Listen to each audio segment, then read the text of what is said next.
బాగా దుక్కి దున్ని నీరు పెట్టి ఇంకా మీరు విత్తనం వేయడానికి సిద్ధంగా ఉన్నటువంటి సుక్షేత్రములవి. అక్కడ మీరు తులసి గింజలు వేశారనుకోండి, అది తులసివనం. మీరు అక్కడ ఆకుమడి వేస్తే అది వరి చేను. మీరు అక్కడ చెరుకు వేస్తే చెరుకు తోట. మీరు మారేడు చెట్లు వేస్తే మీరు గంజాయి మొక్కలు వేస్తే గంజాయి వనం. వేసేవాడి మీద ఉంటుంది తప్ప క్షేత్రంలో తప్పు లేదు. మీరే విత్తనం వేస్తే ఆ చెట్టే అక్కడ లేస్తుంది.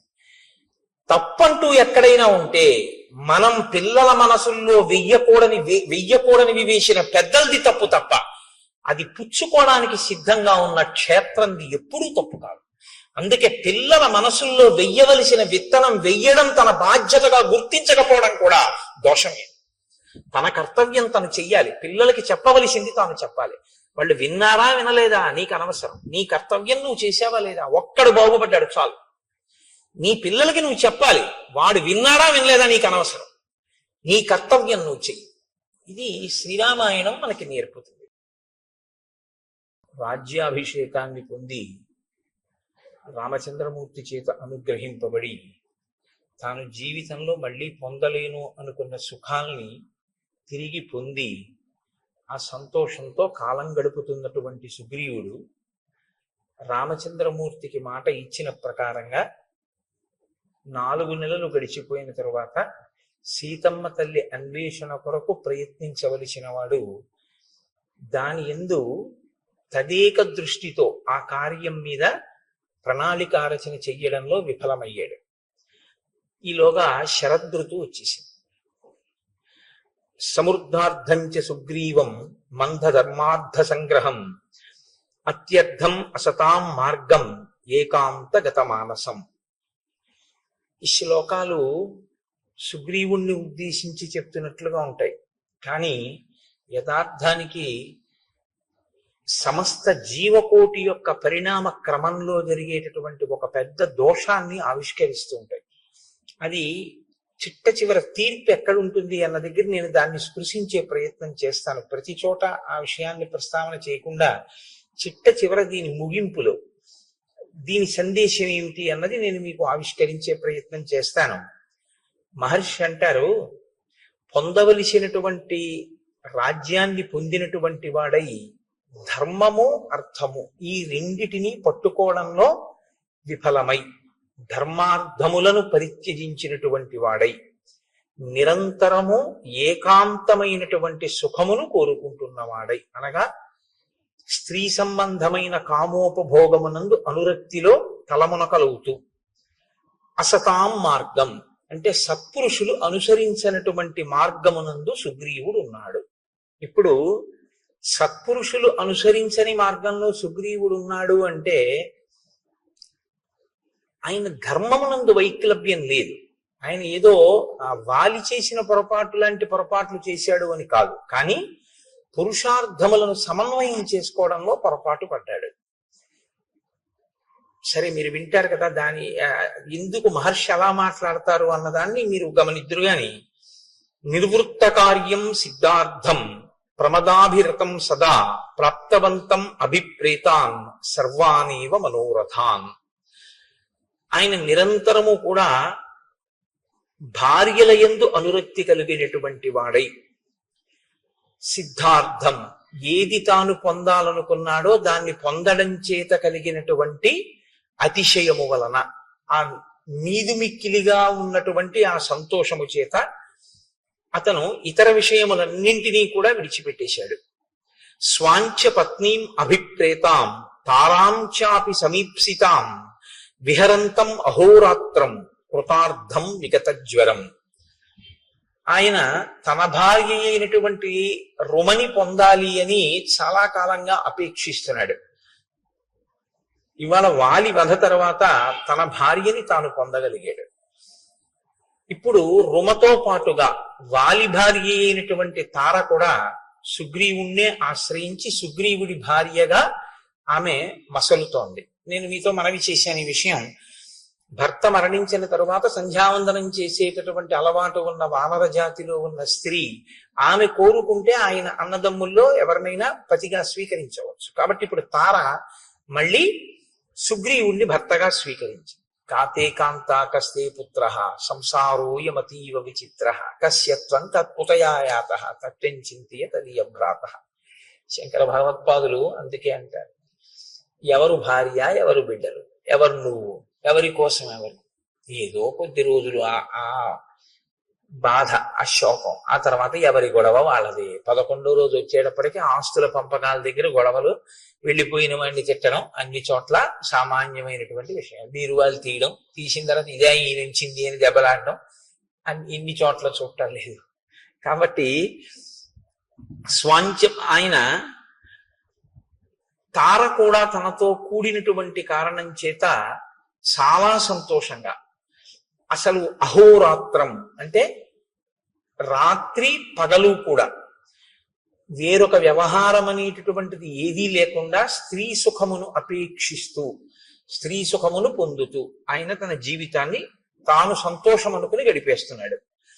క్రీడంతమివ దేవేశం నందనీ సరసాం గణై మంత్రిషు న్యస్త కార్యంచ మంత్రిణాం అనవేక్షకం. తాను రాజుగా నిర్వహించవలసినటువంటి బాధ్యతలు కొన్ని ఉంటాయి. ఇప్పుడు తను రాజ్యాన్ని పొందడంతో పాటుగా భార్యని కూడా పొందాడు, తారని కూడా పొందాడు. ఇప్పుడు ఆయనకి రెండూ వచ్చాయి, రాజ్యము వచ్చింది, భార్యలు వచ్చారు. కానీ దేనితో అంటకాగాడు అంటే ఒక్క భార్యలతోనే అంటకాగాడు. అలాగని రాచరికం వదిలిపెట్టాడా అంటే రాజుగానే ఉన్నాడు. మరి రాజ్య పాలన మంత్రులకు అప్పచెప్పాడు. సరే, మంత్రులకు అప్పచెప్పడం తప్పు కాదు, రాజు మంత్రుల యందు న్యాసం చేస్తాడు, ఆ బుద్ధితో ఉంటాడు. కానీ మంత్రులు తనకేమైనా సమస్య చెప్పవలసి వస్తే మంత్రులకి దర్శనం ఇవ్వడు. ఇది ఇక్కడ ఉంది అసలు సమస్య అంతా. మహర్షి మాట్లాడేటటువంటి మాటలు చాలా గంభీరంగా ఉంటాయి. ఆయన అంత తేలికగా ఏం మాట్లాడరు. ఇంకొకళ్ళ యొక్క ప్రవర్తనని పరిశీలనం చేసి ఆ శ్లోకాన్ని చెప్పేటప్పుడు వాల్మీకి మహర్షి శ్లోకాల్ని జాగ్రత్తగా పట్టుకుంటే మనం ఎలా ఉంటున్నాము అన్నది కూడా మనం పరిశీలనం చేసుకోవాల్సి ఉంటుంది. రెండూ పొందినటువంటి వాడు రెండిటి యందు బుద్ధి పెట్టి ఉంటే, రాజ్యపాలన సక్రమంగా చేసి భార్యల యందు అనురక్తితో ఉంటే అందులో మీరు నేను పెద్ద పట్టించుకోవాల్సిన విషయం, రామాయణంలో శ్లోకం రచన చేయవలసిన అవసరం వాల్మీకి లేదు. ఆయన రాజుగా ఉండి ఆ రాజ్యమునకు సంబంధించిన వ్యవహారములు మంత్రులకు విడిచిపెట్టాడు. ఇప్పుడు మంత్రులు ఏదైనా సమస్య వస్తే రాజు నిర్ణయం చేయాలి. రాజు నిర్ణయం చేయాలంటే మంత్రులు ఎవరిని కలవాలి? రాజుని కలవాలి. కానీ మంత్రులకి రాజదర్శనం లేదు. ఎందుకు లేదు? అహోరాత్రము తార రుమ ఇతర పత్నులతో తిరుగుతూ ఉండడం వల్ల మంత్రులకి దర్శనం ఇవ్వడు. మంత్రులకే దర్శనం ఇవ్వని వాడు ప్రజలకేం దర్శనం ఇస్తాడు? కాబట్టి ఇప్పుడు ప్రజలు తమ కష్టం చెప్పుకోవాలి అంటే రాజు యొక్క దర్శనం లేదు. మంచి వాళ్ళై మంత్రులు మంచిగా పరిపాలిస్తే పర్వాలేదు, లేకపోతే అసలు రాజుకి ప్రజలకి మధ్య ఏ విధమైనటువంటి సమన్వయం లేదు. ప్రజలు ఎలా ఉన్నారో ఏమైపోతున్నారో ఆయనకు అనవసరం. ఆయన రాజుగా సుఖములను అనుభవించడానికి మాత్రం రాజపదవిని వాడుకుంటున్నాడు తప్ప, రాజపదవిని అనుభవిస్తున్నవాడు రాజుగా తన కర్తవ్యాన్ని చెయ్యడాన్ని విస్మరించాడు. ఇది మహర్షి యొక్క తీర్పు. కాబట్టి క్రీడంతమివ దేవేశం నందనే సరసాం గణై మంత్రిషు న్యస్త కార్యంచ మంత్రిణాం అనవేక్షకం. దేవేంద్రుడు నందనవనంలో తన భార్యలతో విహరిస్తూ ఎంత సంతోషంగా గడుపుతాడో, అప్సరసలతో విహరిస్తూ ఎంత సంతోషంగా గడుపుతాడో, అలా ఆయన కూడా తన భార్యలతో నిరంతరము వనముల యందు ఉపవనముల యందు విహరిస్తూ కాలాన్ని గడిపేస్తున్నాడు. కానీ ఒక ఆయన ఉన్నారు, ఆయన మహాప్రాజ్ఞుడు, బుద్ధిమతాం వరిష్టం.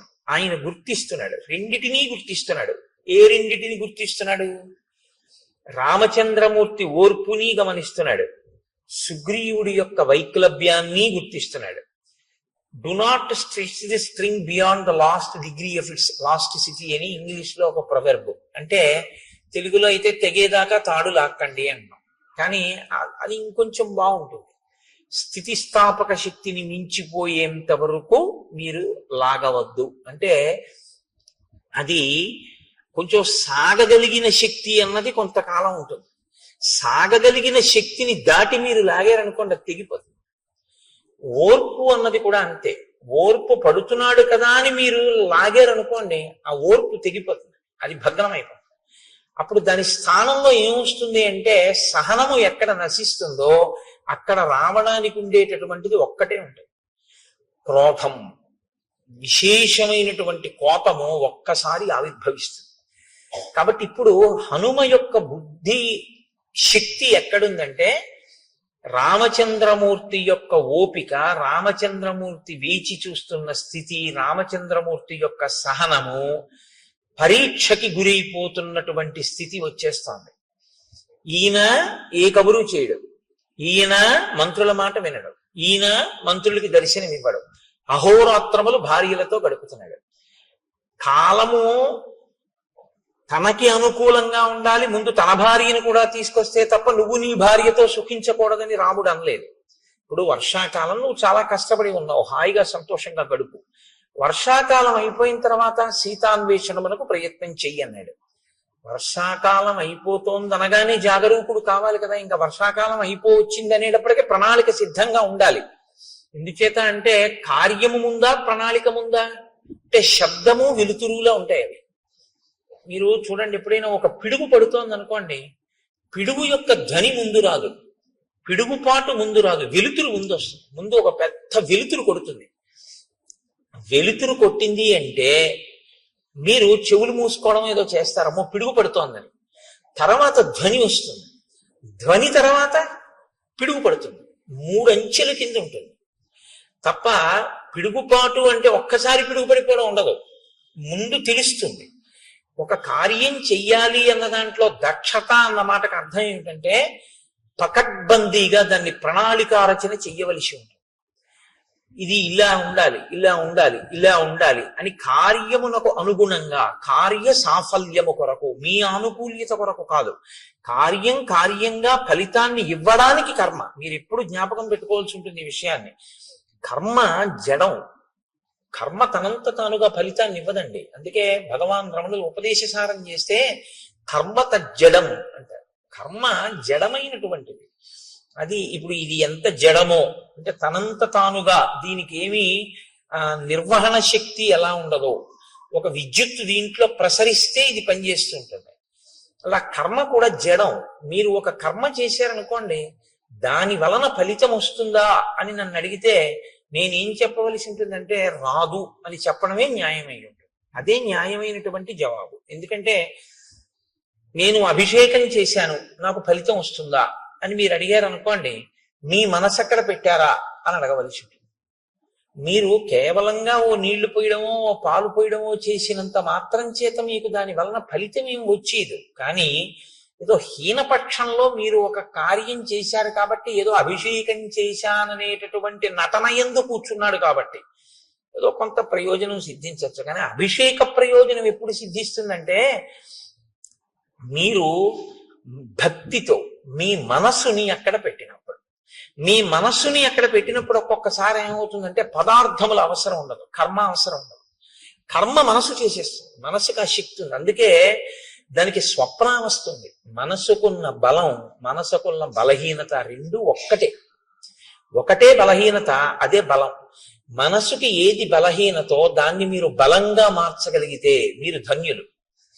మనసుకి ఏది బలమో దాన్ని మీరు బలహీనతగా మార్చుకుంటే మనం అధములం. అంతే తేడా. నీ మాట స్పష్టంగా లేదు అంటారు మీరు, నాకు తెలుసు.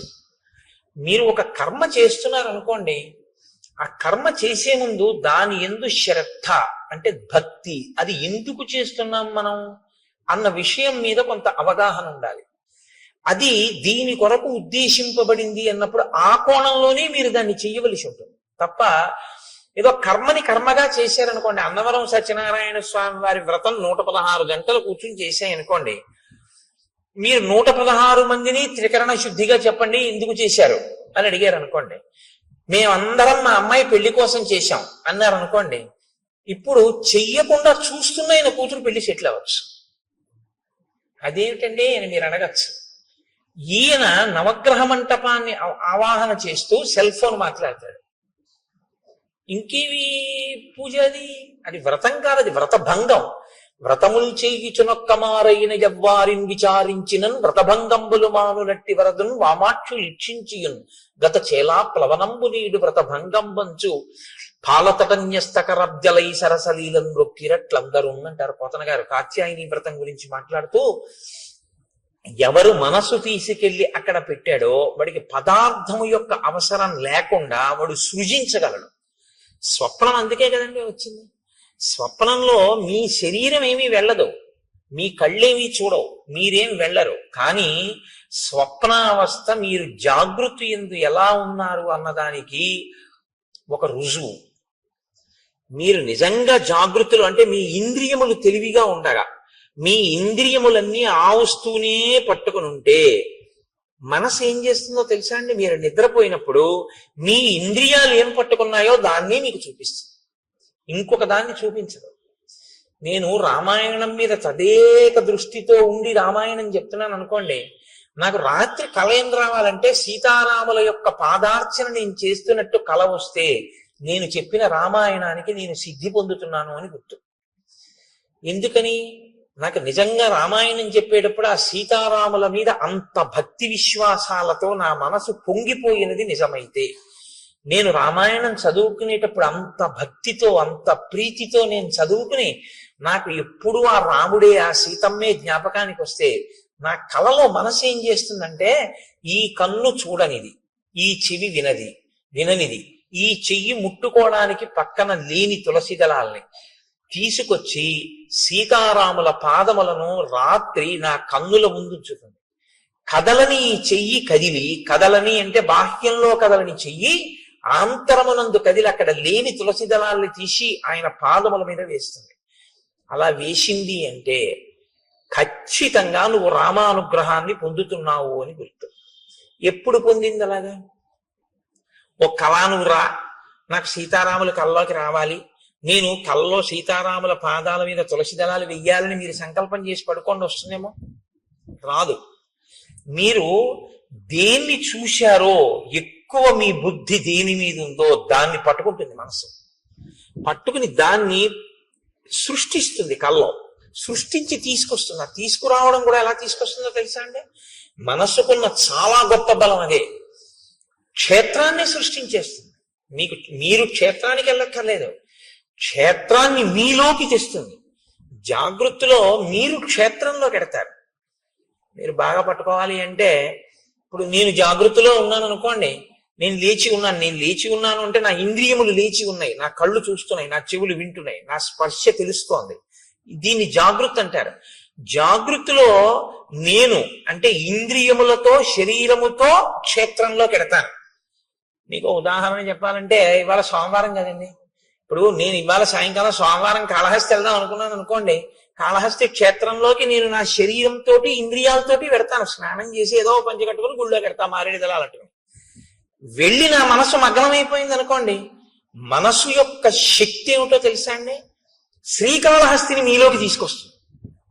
మీరు శ్రీకాళహస్తిలోకి వెళ్ళడం జాగృతిలో, శ్రీకాళహస్తి మీలోకి రావడం స్వప్నంలో. దేని శక్తి చేత? మనస్సు యొక్క శక్తి చేత. మీరు ఇలా దేవాలయంలోకి వెళ్ళి ఎడం పక్కకి తిరిగి ఆ పెద్ద గణపతి మూర్తిని చూసి, ఇలా 2 శూలాలు పెట్టినటువంటి చెంగల్వరాయి సన్నిధి అని ఆ సుబ్రహ్మణ్యుణ్ణి చూసి మెట్లు దిగి ఎడం చేతి పక్కన ఉన్నటువంటి దేవతామూర్తుల్ని చూస్తూ కుడి పక్కకి తిరిగి లోపలికెళ్ళి నవగ్రహ కవచం కట్టుకున్నటువంటి చతురస్రాకారపు పొడుగ్గా ఉన్నటువంటి పెద్ద శివలింగం పక్కన ప్రమిదిలో వెలుగుతున్నటువంటి దీపం గాలికి ఇలా కొట్టుకుంటుంటే అదే వాయులింగం అనుకుని అంతరాలయంలోకి వెళ్ళి చూస్తే గోడలో మహానుభావుడు ఆ భక్త కన్నప్ప ఉంటే, ఆహా కన్నప్ప నీ అదృష్టం కదయ్యా, నీ భక్తి ఇక్కడికి చేరావనుకుని మీరు మారేడు దళాలు పుచ్చుకొని దేవాలయం వెనక్కి తిరిగితే వెనక గోడ మీద ఆవిర్భావలింగం ఉంటుంది. అంటే శివలింగం ఉండి, శివలింగం ఇలా కోసినట్టుగా ఉండి అందులోంచి శివుడు కనపడతాడు, తల కనపడదు, పాదాలు కనపడవు. అంటే ఏ పరమాత్మ యొక్క కింది భాగాన్ని పై భాగాన్ని నువ్వు తెలుసుకోలేవో, అనంతమై ఉన్నాడో, అనంతమైనటువంటి పరమాత్మ చేత పరివ్యాప్తమైన లింగస్వరూపమై బ్రహ్మాండమంతా ఉంది అని తెలుసుకోదగినటువంటి ఆవిర్భావలింగాన్ని దేవాలయం వెనకాతల చూసి మీరు వెళ్ళేటప్పుడు ఆ కుడి చేతి పక్కన మొదట ప్రదక్షిణ మార్గంలోనే ఆ దుర్గమ్మ తల్లిని చూసి వెనక ఆవిర్భావలింగం, మళ్ళీ కుడి పక్కకి తిరిగితే మీ కుడి చేతి వైపు కోష్ట గణపతి, మీరు అలా తిరిగి వచ్చి మళ్ళీ శివలింగాన్ని చూసి అలా బయటికి వెళ్ళి కుడి చేతి పక్కకి తిరిగి నడుస్తుంటే వేదిక మీద నల్లటి గుడ్డలు దీపాలు వెలిగించి పట్టుకెళ్ళి అక్కడ పెట్టేటటువంటి శనీశ్వరమూర్తి దగ్గర నుంచి వెంకటేశ్వరుడు, కనకదుర్గమ్మ వారు, మళ్ళీ మీరు ఇలా కుడి పక్కకి తిరిగితే అరుగు మీద 63 మంది నాయనార్లని దాటిన తర్వాత ఎడం పక్కన మార్కండేయ లింగం, మార్కండేయ లింగం దాటి మీరు కొంచెం ముందుకెళ్ళి కుడి పక్కకి తిరిగితే ఓ చిన్న గుడిలా ఉండి అందులో ఓ శివలింగం, మీకు అనురక్తి ఉంటే కసిని తుమ్మి పూలు మారేడు దళాలు పట్టుకెడితే మీ చేత్తో మీరు మార్కండేయ లింగం మీద శివలింగం మీద మీరు పూజ చేసుకోవచ్చు. శ్రీకాళహస్తిలో మీరు అక్కడ మెట్లు దిగి ఇలా కిందకి ఎదురుగుండా చూస్తే నిలబడి ఉన్నటువంటి జ్ఞానప్రసూనాంబ, పెద్ద కిరీటం, అమ్మవారి కిరీటంలో ఉన్నటువంటి పెద్ద మణి, ఆ తల్లి యొక్క స్వరూపం, ఆవిడ కట్టుకున్న చీర, ఇంత పెద్ద కుంకం చాలలు బొట్టు పెట్టుకున్నటువంటి వృద్ధ అర్చకుడు, ఆయన తీసుకెళ్లి అమ్మవారికి కుంకుమార్చన చేసి ఉండడం వల్ల ఆయన అరికాళ్ళు కూడా ఎర్రపడిపోయి అంచులు కూడా కుంకంతో ఎర్రబడి, ఆయన కూర్చున్నప్పుడు పృష్ఠభాగం పంచ ఉత్తరీయం కూడా కుంకం అంటుకుపోయి, ఆయన అరిచేతులన్నీ కుంకంతో ఉండి ఆయన నీరాజనం తీసుకొచ్చి మీకు ఇస్తే మీరు నీరాజనం తీసుకుని పువ్వులు తీసుకుని అమ్మవారి ఆలయానికి ఇలా ప్రదక్షిణం చేసి బయటికి వస్తూ ఉంటే అభిషేకం టికెట్ ఉన్న వాళ్ళకి ఉత్తరీయాలు వేస్తున్నటువంటి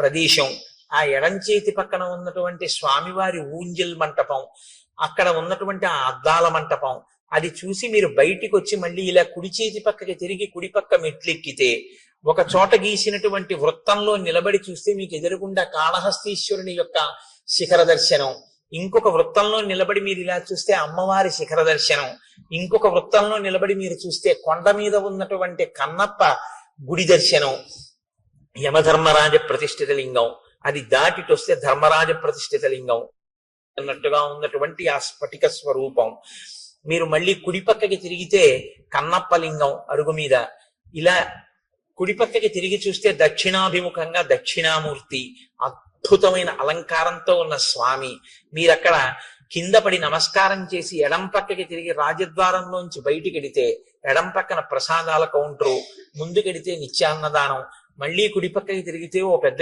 ఏనుగు, అక్కడ టికెట్లు అమ్మేటటువంటి ప్రదేశం, సహస్రలింగార్చన, రాహుకేతువుల పూజ టికెట్లు అమ్మేటటువంటి స్థలం, ఆ మంటపం, ఆ బయటికి వెళ్ళిపోతుంటే అక్కడ ఏదో రకరకాల తైలాలు అమ్మేటటువంటి షాపులు, విభూతి మారేడు దళాలు పువ్వులు తుమ్మి పూలు అమ్ముతున్నటువంటి కొట్లు, ఆ బయటికి వస్తుంటే ఎడం పక్కన సుబ్రహ్మణ్యుడు, ఎదురుగుండా కాశీ విశ్వేశ్వరుడు, ఆ బయటికి వచ్చి అరుగు మీద ఆ కొబ్బరికాయలు వరుసగా అవన్నీ చూస్తూ మీరు అక్కడికి వచ్చి మళ్ళీ మీ చెప్పులు మీరు తీసుకుని మీరు అలా ముందుకెడితే ఒక్కసారి ఇక్కడే కదా పుష్పగిరి మఠం లోపలికి వెళ్ళి కాళ్ళు కడుక్కుని టిఫిన్ కెడదామంటే లేదు లేండి పిల్లలు ఆకలేస్తోంది అంటున్నారు, ఈ శరవణ భవన్ బాగుంటుందంటే ఇందులో టిఫిన్ తిందామని భార్య అంటే శరవణ భవన్ లోకి వెళ్ళి కూర్చున్న తర్వాత ఏమి ఇమ్మంటారు అని సర్వర్ అడిగితే మీకు తెలివి వచ్చింది అనుకోండి, ఇప్పుడు కాళహస్తి మీలో ఉందా, మీరు కాళహస్తిలో ఉన్నారా?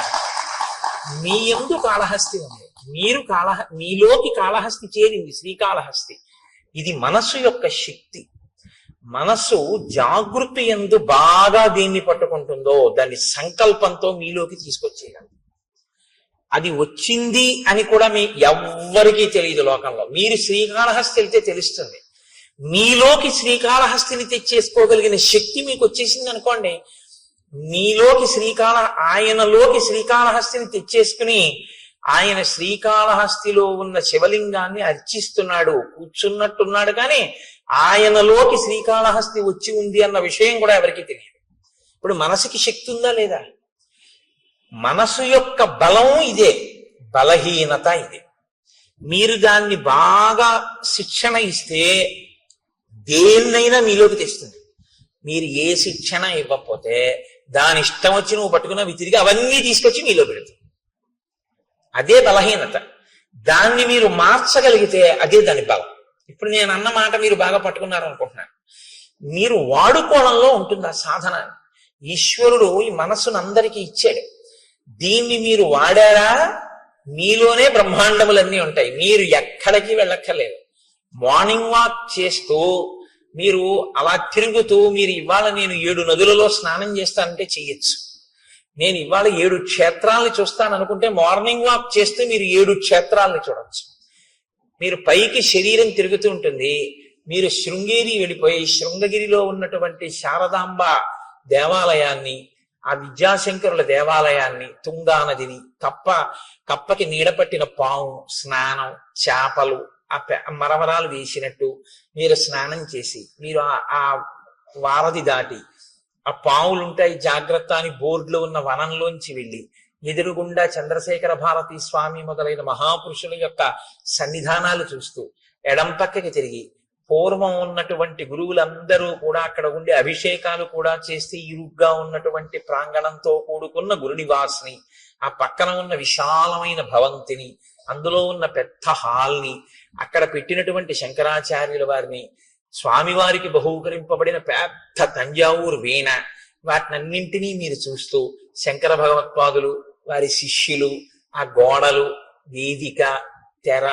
తీసేటప్పటికి వచ్చి కూర్చున్న భారతీ తీర్థస్వామి, ఆయన ఇలా కూర్చుని ఇంకా రుద్రం మొదలెట్టడానికి ముందు ఎవరితో మాట్లాడకుండా ఇటు తిరిగి కూర్చుని ఇటుపక్కకి ఇలా తలొక్కటి తిప్పి ఇలా అందరినీ ఇలా ఒక్కసారి పరికించి సభాపతిభ్యశ్చ ఓ నమో నమో అన్న భావన లోపల అంతా శివస్వరూపంగా చూస్తూ పైకి మన్ని చూస్తున్నారని మనం అనుకుంటే ఆయన ఒక్కసారి ఇలా ఇటు పక్క నుంచి ఇటు పక్క వరకు ఇలా చూసి ఇలా తలూపి ఆ శివలింగం మీదకి పెట్టినటువంటి ధారాపాత్ర, అందులోకి ఆయన పాత్రతో తీసి ఇలా పోస్తుంటే పడుతున్నటువంటి శివలింగం మీద పువ్వులు, ఆ ధారలు, ఆఖరణ ఆయన వస్త్రం తీసి ఆ శివలింగాన్ని తుడిచి పైకి లేవకుండా అందంగా ఈ చెయ్యి ఇలా ఎత్తి కింద పడకుండా దాన్ని ఆ శివలింగాన్ని అందంగా పెట్టి ఆ పువ్వులతో అలంకారం చేసి ఆయన చేసేటటువంటి అభిషేకం, ఇవన్నీ మీరు చూస్తుండగా, మీరు అనుభవిస్తుండగా మీ 5 రౌండ్లో 6 రౌండ్లో మీ మార్నింగ్ వాక్ అయిపోతుంది.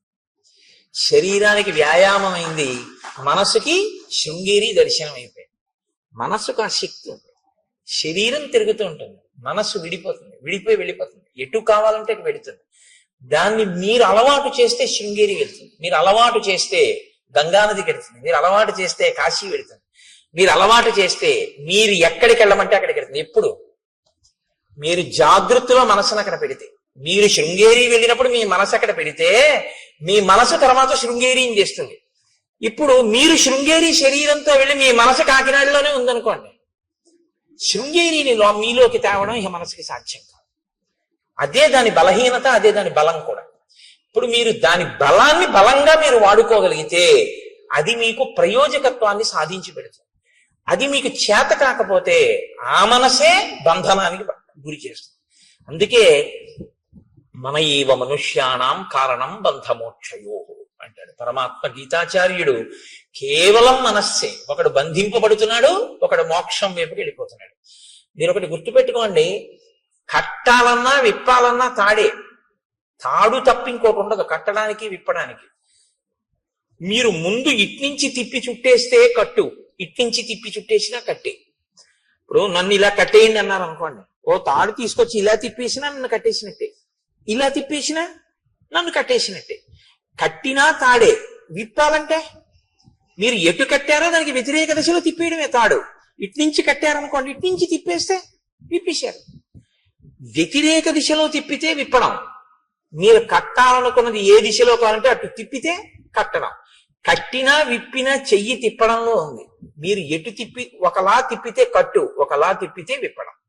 ఆ తాడు మాత్రం అదే. కట్టుకోవడం విప్పుకోవడం మీ చేతిలో, కట్టుకున్నా విప్పుకున్నా మీ ఇష్టం.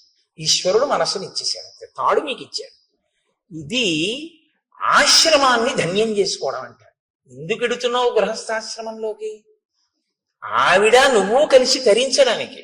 నీ చెయ్యావిడ ఎందుకు పట్టుకుందంటే 24 గంటలు నీకు కావలసిన రుచులతోటి నీకు వండి పెట్టడానికి, నీకు సంతానం కనడానికి, శరీరం జర్జరీభూతం అయిపోయేంత వరకు కూడా కామ ప్రచోదనంతో బతకడానికి ఇవ్వలేదు ఆవిడ్ని కన్యాదాత. ఆవిడ్ని నీ పక్కన ధర్మపత్నిగా పెట్టుకుని నువ్వు పుణ్యకర్మలు చేసి నీ పుణ్యంలో సగభాగం ఆవిడికిచ్చి ఆవిడ్ని ఉద్ధరిస్తావన్న ఉద్దేశ్యంతో ఆవిడ్ని ఇచ్చాడు. నువ్వు స్వీకరించింది ధర్మపత్నిగా, కేవలం కామపత్నిగా నువ్వు అనుభవిస్తానంటే నీ కర్మ అంతే, ఎవరు జోక్యం ఏం చేసుకోరు అందులో. కానీ పాడైపోవడం అనేది మాత్రం జరిగిపోతూ ఉంటుంది అంతే. కాలం ఆగదు కదండి, వెళ్ళిపోతుంది కాలం. ఆ కాలంలో నువ్వు ఏం పట్టుకున్నావో, కామం ఒక్కటే పట్టుకున్నావు, ఏది వదిలిపెట్టేశావో, ధర్మముతో అర్థాన్ని, ధర్మానికి కామాన్ని ముడేయడం మర్చిపోయావు. కామము ధర్మబద్ధమే కావచ్చు, భార్యతోనే ఉన్నావు, కానీ కాలమంతా దానికే ఉపయోగించావు. ఇప్పుడు మరి మిగిలినవి ఏమైపోయాయి పురుషార్థాలు? మరి ధర్మం ఏది, అర్థం ఏది? అప్పుడు ఇంకా మరి ఒక పురుషార్థంతోనే పట్టు కూర్చుంటే జీవితం ఏది? మితిమీరిన వ్యామోహమైంది తప్ప అది పురుషార్థ సమన్వయం ఎలా అయింది? పాడవుతున్నట్ట, సన్మార్గంలో ఉన్నట్ట. అందుకనన్నారు మహర్షి, సత్పురుషుల మార్గమును విడిచిపెట్టాడు. అంటే పురుషార్థములను సమన్వయం చేసుకోవడం రాలేదు. రాజ్యాన్ని వదిలిపెట్టి కేవలం భార్య యందు మనసు పెట్టుకున్నాడు. ఇంకొక ఆయన మహాపురుషుడు, ఆయన ఏం చూస్తున్నారు? ఆయన తిరిగారు ఈయనతో పాటే, హనుమ. ఆయన అప్పుడు ఆయనకి ఒకటే, ఇప్పుడు ఆయనకి ఒకటే. ఇప్పుడు ఆయన ఏం ఆలోచిస్తున్నారు? మహానుభావుడు రామచంద్రమూర్తికి మాట ఇచ్చాడే, ఆయన అలా అరణ్యంలో కూర్చుని ఉన్నారే, మన గుహలో కూర్చున్నారే. మరి శరత్కాలం వచ్చేసింది, ఈయనేమో చెయ్యవలసిన ప్రణాళికారచన చెయ్యట్లేదు. ఇంతకీ ఎక్కడ బయలుదేరాను? పిడుగు ధ్వని వెలుతురు, ముందు ప్రణాళికారచన అన్నది ఒకటి ఉండాలి కదా.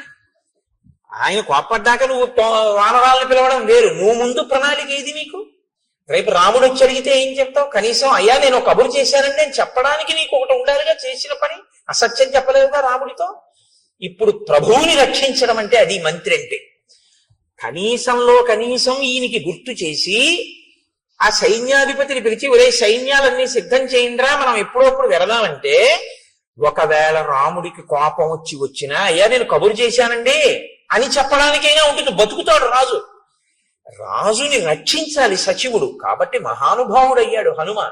అందుకే ఆయన ఎక్కడుంటే అక్కడ బ్రతుకుతారు మనుషులు, ఆయన ఎక్కడుంటే అక్కడ బ్రతుకుతారు. కాబట్టే ఇప్పుడు ఆయన సాచివ్యం చేశారు. కాబట్టి ఆయన ఆలోచించారు.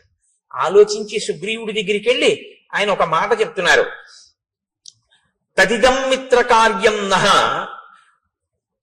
కాలాతీతం అరిందమ తదిదం క్రియతాం రాఘవస్వైత వైదేహ్యా పరిమార్గణం తదిదం వీర కార్యంతే కాలాతీతమరిందమ. నీవు మిత్రకార్యమును చెయ్యవలసినటువంటి అవసరం ఉంది. నీకు మిత్రులు ఉపకారం చేశారు, తిరిగి నువ్వు ప్రత్యుపకారం చెయ్యాలి.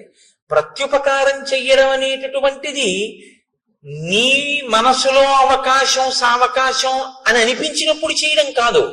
ఏ కాలంలో చెయ్యాలో ఆ కాలంలో చెయ్యాలి. ఏ కాలంలో చెయ్యాలని రాముడు చెప్పాడు? వర్షాకాలం అయిపోయాకని చెప్పాడు. వర్షాకాలం అయిపోయింది, నువ్వు మొదలు పెట్టాలి. ఇప్పుడు రాముడి వైపు నుంచి కాదు మొదలవ్వవలసింది, రాముడు నీకు ఇచ్చిన సమయం అయిపోయింది. ఇప్పుడు ప్రత్యుపకారం నీ వైపు నుంచి మొదలవ్వాలి. నువ్వు దాన్ని విస్మరించావు. కాబట్టి ఇప్పుడు ఎప్పుడైతే నువ్వు విస్మరించావో నువ్వు కృతాపరాధుడవయ్యావు, నువ్వు అపరాధం చేసిన వాడివయ్యావు. ఆయన ఇంకా చాలా గొప్ప ధర్మంలో ఉన్నాడు. ఏమిటి ఆయన పట్టుకున్న గొప్ప ధర్మం? నచ కాలం అతీతంతే నివేదయతి కాలవిత్ పరమానోపి సన్ ప్రాజ్ఞ తమ రాజన్ వశానుగ. ఇచ్చిన కాలం దాటిపోయింది, సుగ్రీవుడు ఏ ప్రయత్నం చెయ్యట్లేదు అని తెలుసున్నా ఆయన ఇంకా ఓపిక పడుతున్నాడు. పోన్లే చూద్దాం చూద్దాం చూద్దాం అని ఆలోచిస్తున్నాడు. నీ అంత నువ్వు ముందుకొస్తే తనొక కఠినమైన మాట అన్నానన్న బాధ తనకి మిగలకూడదని నువ్వు ఇది గుర్తించట్లేదు. గుర్తించకుండా కాలమును దుర్వినియోగం చేస్తున్నావు. ఒకసారి దుర్వినియోగం కాని అయిందో ఆ తర్వాత నువ్వు మనసులో ఉపకారం చేద్దామని అనుకున్నా సరే కాలమునందు చెయ్యవలసినది చెయ్యలేదు కనుక నువ్వేం చేయవలసి ఉంటుందో తెలుసా? తల వంచుకుని నిలబడి క్షమార్పణ చెప్తా పని చేయవలసి ఉంటుంది. ఇప్పుడు ఆ పని చేసినా చెయ్యవలసిన వేళకి చేసిన వాడన్న ఖ్యాతి ఉండదు, మరిచిపోయి గుర్తు చేస్తే చేసిన వాడన్న పేరు వస్తుంది. చెయ్యలేదా చేశావు, ఉపయోగం ఉందా? లేదు. మీకండి రామాయణంలో టైం మేనేజ్మెంట్ అని ఇవ్వాలంటున్నారు. ఈ టైం మేనేజ్మెంట్ అన్న దాని కోణంలో రామాయణాన్ని మాట్లాడితే శ్రీరామాయణము టైం మేనేజ్మెంట్ అంటే కాలమును చక్కగా దక్షతతో వినియోగించుకునుట అని. నిజంగా మేనేజ్మెంట్ సైన్సెస్ చదువుకునేటటువంటి స్టూడెంట్స్ కి శ్రీరామాయణంలోంచి కానీ అన్వయం చేస్తే నేను మీకు నిజం చెప్తున్నాను, ఎక్కడా దొరకనంత గొప్ప విషయాలన్నీ శ్రీరామాయణంలో ఉన్నాయి. ఎంత గొప్పగా మాట్లాడతాడో, ఎన్ని చోట్ల వస్తుందో. చెయ్యవలసిన సమయమునందు చెయ్యవలసిన పని సుందరకాండలో కూడా అత్యద్భుతంగా ప్రస్తావన చేస్తాడు దీని గురించి. కాబట్టి అందుకే నేను మీతో మనవి చేసింది, శ్రీరామాయణం అనేక కోణములలో మనకి నేర్పుతుంది. వ్యామోహాలకి లొంగిపోకుండా చెయ్యవలసిన సమయానికి చెయ్యవలసిన పనికి టక్కన లేచిపోగలిగిన శక్తి ఎక్కడి నుంచి వస్తుందంటే రామాయణంలోంచి వస్తుంది. కాబట్టి నచ కాలం అతీతంతే నివేదయతి కాలవిత్ తరమాణోపి సన్ ప్రాజ్ఞ తవ రాజన్ వశానుగ అని. అకర్తురపి కార్యస్య భవాన్ కర్తా హరీశ్వర కిం పునః ప్రతికర్తుస్తే రాజ్యేన చ వధేన చ. రాజా, నువ్వు ప్రత్యుపకారం చేసేటటువంటి స్వభావం లేనివాడివని నేను అంటలేదు, నువ్వు అటువంటి వాడివని నేను అన్నాను. ఎందుకంటే ప్రత్యుపకారం చెయ్యడం కాదు, నీకున్నటువంటి లక్షణం ఏమిటో తెలుసా? అసలు ఉపకారం చెయ్యని వాడికి ఉపకారం చేస్తావు. అంత మంచివాడివి, చాలా మంచివాడివి, అందులో ఇంక సందేహమేం లేదు. భవాన్ కర్త హరీశ్వర, ఓ వానర రాజా, నువ్వు అటువంటి ఉపకార బుద్ధి కలిగిన వాడివి. కానీ కిం పునః ప్రతికర్తుస్తే రాజ్యేనచ వధేనచ, రెండు గొప్ప కార్యములు నీకు చేశాడు రాముడు.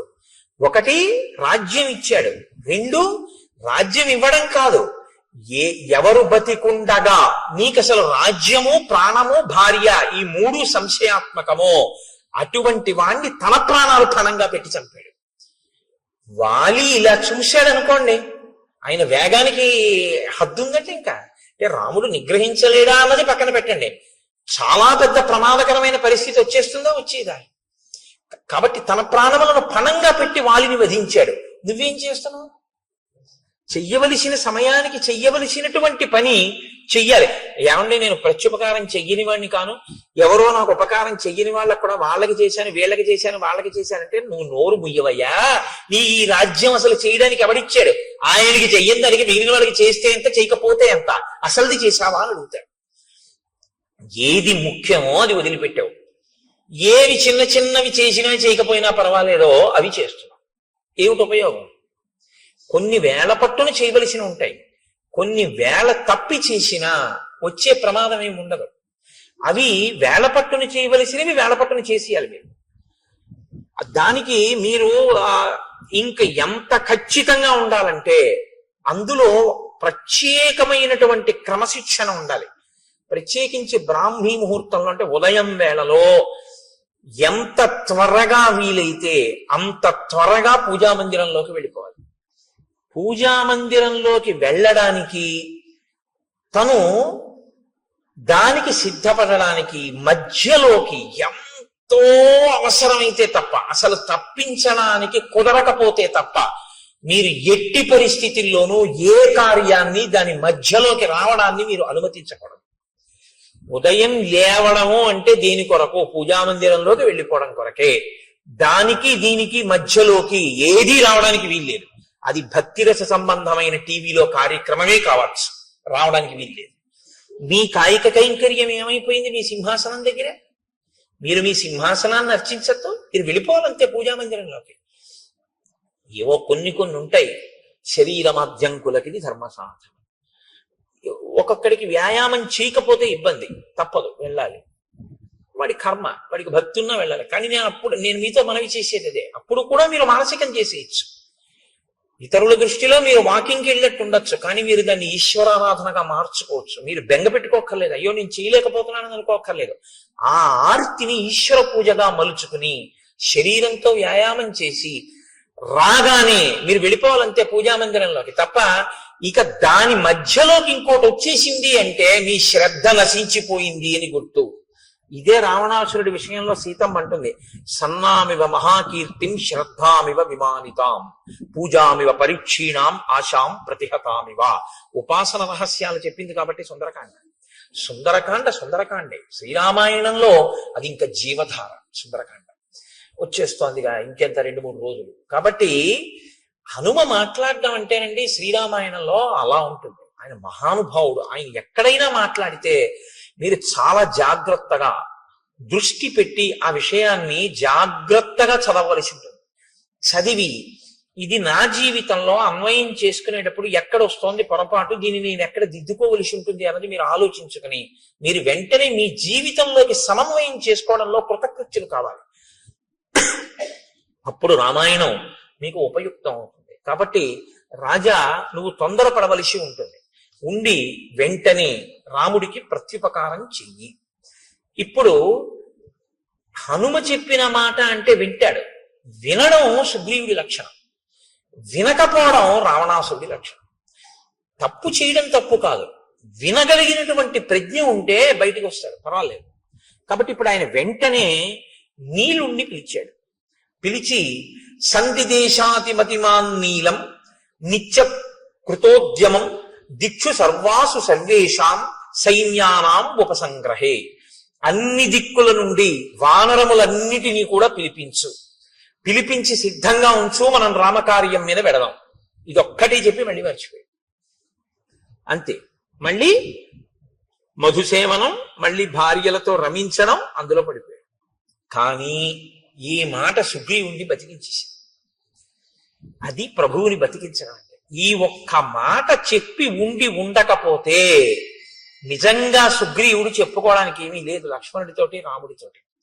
ఇది నీలుడికి చెప్పాడు కాబట్టి బతికిపోయాడు సుగ్రీవుడు. ప్రాణభిక్ష పెట్టారండి హనుమ. సచివుడు మంత్రి అంటే అర్థం ఏమిటంటే నిర్మోహమాటంగా తన మీద పరిపాలన చేసేటటువంటి ప్రభువు యొక్క హితాన్ని ప్రజాహితాన్ని కోరి అందులో ఏ మొహమాటం లేకుండా సలహా చెప్పగలిగినటువంటి ప్రజ్ఞ ప్రకాశించిన వాణ్ణి మంత్రి అని పిలుస్తారు. అలా ఉండాలి సచివుడు అంటే. కాబట్టి హనుమ వెళ్ళి అంత ధైర్యంగా సుగ్రీవుడితో మాట్లాడారు. నీలుణ్ణి పిలిచి ఆదేశం ఇచ్చాడు. ఇచ్చిన తరువాత ఆ నీలుడు బయలుదేరాడు అని మనం అనుకోవలసి ఉంటుంది. ఇప్పుడు హనుమ ఏది ఊహించారో అది నిజమవుతుంది. మహాత్ముల ఊహలు ఎందుకు పోతాయండి? ఉత్తినే పోవు. శరత్కాలం వచ్చేసింది. శరత్కాల చిహ్నములను వర్ణించాడు రామచంద్రమూర్తి లక్ష్మణుడితోటి. వర్ణించి ఆ లక్ష్మణునితో ఒక మాట చెప్పాడు.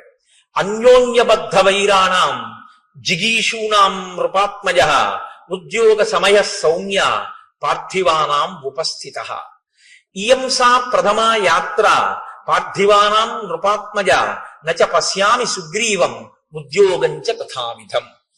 ఇప్పుడు శరదృతు వచ్చింది కాబట్టి ఆకాశం అంతా పిండారబోసినట్టుగా వెన్నెల ప్రకాశిస్తూ ఉంటుంది. కాబట్టి విశేషమైన చలిగాలులు కాని వర్షాలు కాని ఉండవు, వేడి ఉండదు. కాబట్టి రాజులందరూ కూడా జైత్రయాత్రలు చేస్తూ వాళ్ళు మనసులో విజయం పొందాలన్న ఆకాంక్షని నెరవేర్చుకునేటటువంటి సమయము ఆసన్నమైపోయింది. ఆ దిశగా ఉద్యోగం చేస్తున్నారు. ఉద్యోగం అంటే ప్రయత్నం. ఆ దిశగా రాజులందరూ ప్రయత్నం చేస్తున్నారు. నేను కూడా సీతమ్మ యొక్క ఎడబాటు వలన కలిగినటువంటి శోకము నుండి బయటికి రావడం కొరకు రావణాసురుని మీద యుద్ధానికి వెళ్ళవలసి ఉంది. కానీ ఎవరు నాకు ఇందులో తోడ్పడాలో ఆ తోడ్పడవలసినటువంటి ప్రధానమైన వ్యక్తి అయిన సుగ్రీవుడు మాత్రం అసలు దీని గురించి పట్టించుకున్నట్లు లేదు, విస్మరించాడు. అసలు ఇటువంటి ప్రయత్నం ఒకటి చెయ్యాలి అన్న ఆలోచన ముందు ఎవరికి రావాలో, ఇప్పుడు ఎవరికి వస్తే తప్ప కదలదో ఆయనకి రాలేదు. అంటే రాముడు ఒక్కడు చేయలేడా అండి? నరుడి కథగా మీరు వినండి. నేను మీతో తరచూ మనవి చేస్తున్నాను. ఇప్పుడు ఈ ఆక్రోశంలోంచి ఏ మాట వస్తుందో అదే వస్తుంది. మన్ని ఒక ఆయన పట్టించుకోలేదనుకోండి, అస్సలు ఏ ప్రాధాన్యత ఇవ్వకుండా ఏమీ పట్టించుకోకుండా నీ చేస్తానులేండి తప్పకుండానని అసలు ఆయన చేయడానికి దాని గురించి ఆలోచనే లేదనుకోండి, అప్పుడు మీరేమంటారు? అవును, నా గురించి ఎందుకు పట్టించుకుంటాడు, ఇప్పుడు నా అవసరం ఏం లేదుగా, ఇప్పుడు నా పని ఆయనకి ఏం లేదు, నన్ను చేతకాని వాడు అనుకుంటున్నాడు, నేనేం చేయలేను అనుకుంటున్నాడు, అందుకని ఇప్పుడు నా గురించి అసలు ఆలోచన ఎందుకు చేస్తాడు? నేను వెళ్ళి ఆయన్ని అడిగితే చేసి పెడతానన్నాడు, కానీ కనీసం ఏమన్నా మీరు ఏదో చేస్తాను చేయట్లేదు, మీ మాట నాకు జ్ఞాపకం ఉందని కూడా అంటలేదు. చూసావా? అంటాడా? అందా? నరుడన్న వాడి మనస్వభావం అలాగే ఉంటుంది. దీని తర్వాతి మాట అదే రావాలి.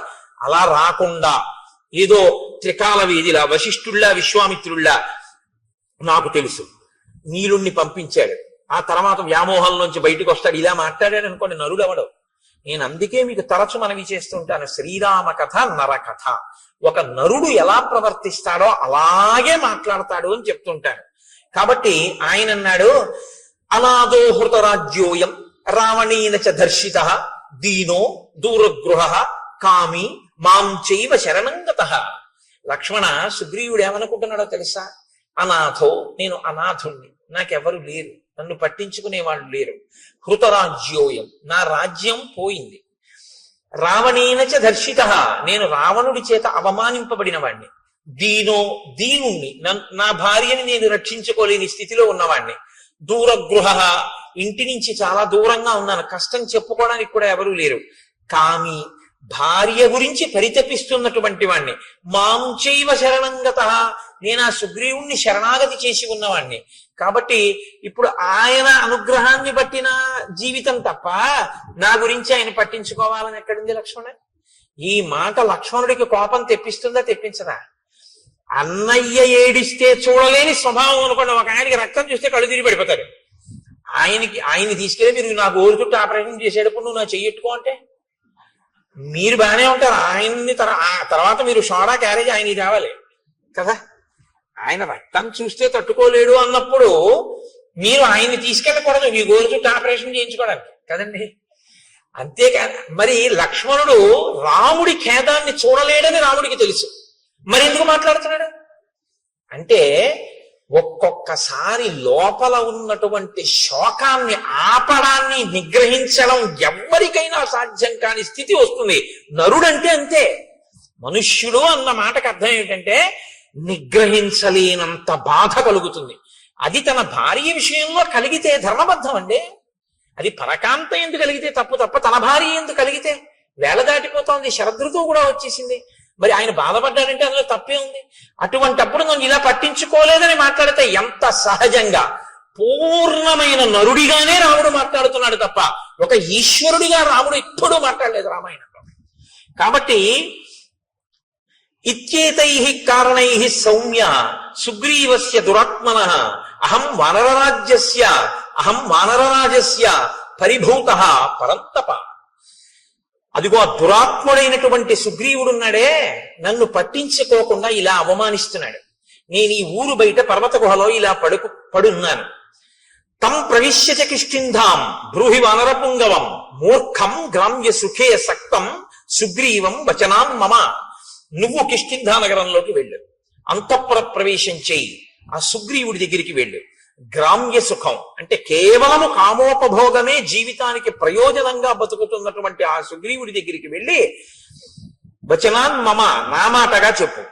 అర్ధినాం ఉపపన్నానాం పూర్వంచా వ్యపకారిణాం అశాం సంసృత్యయో హంతి సలోకే పురుషాథమః.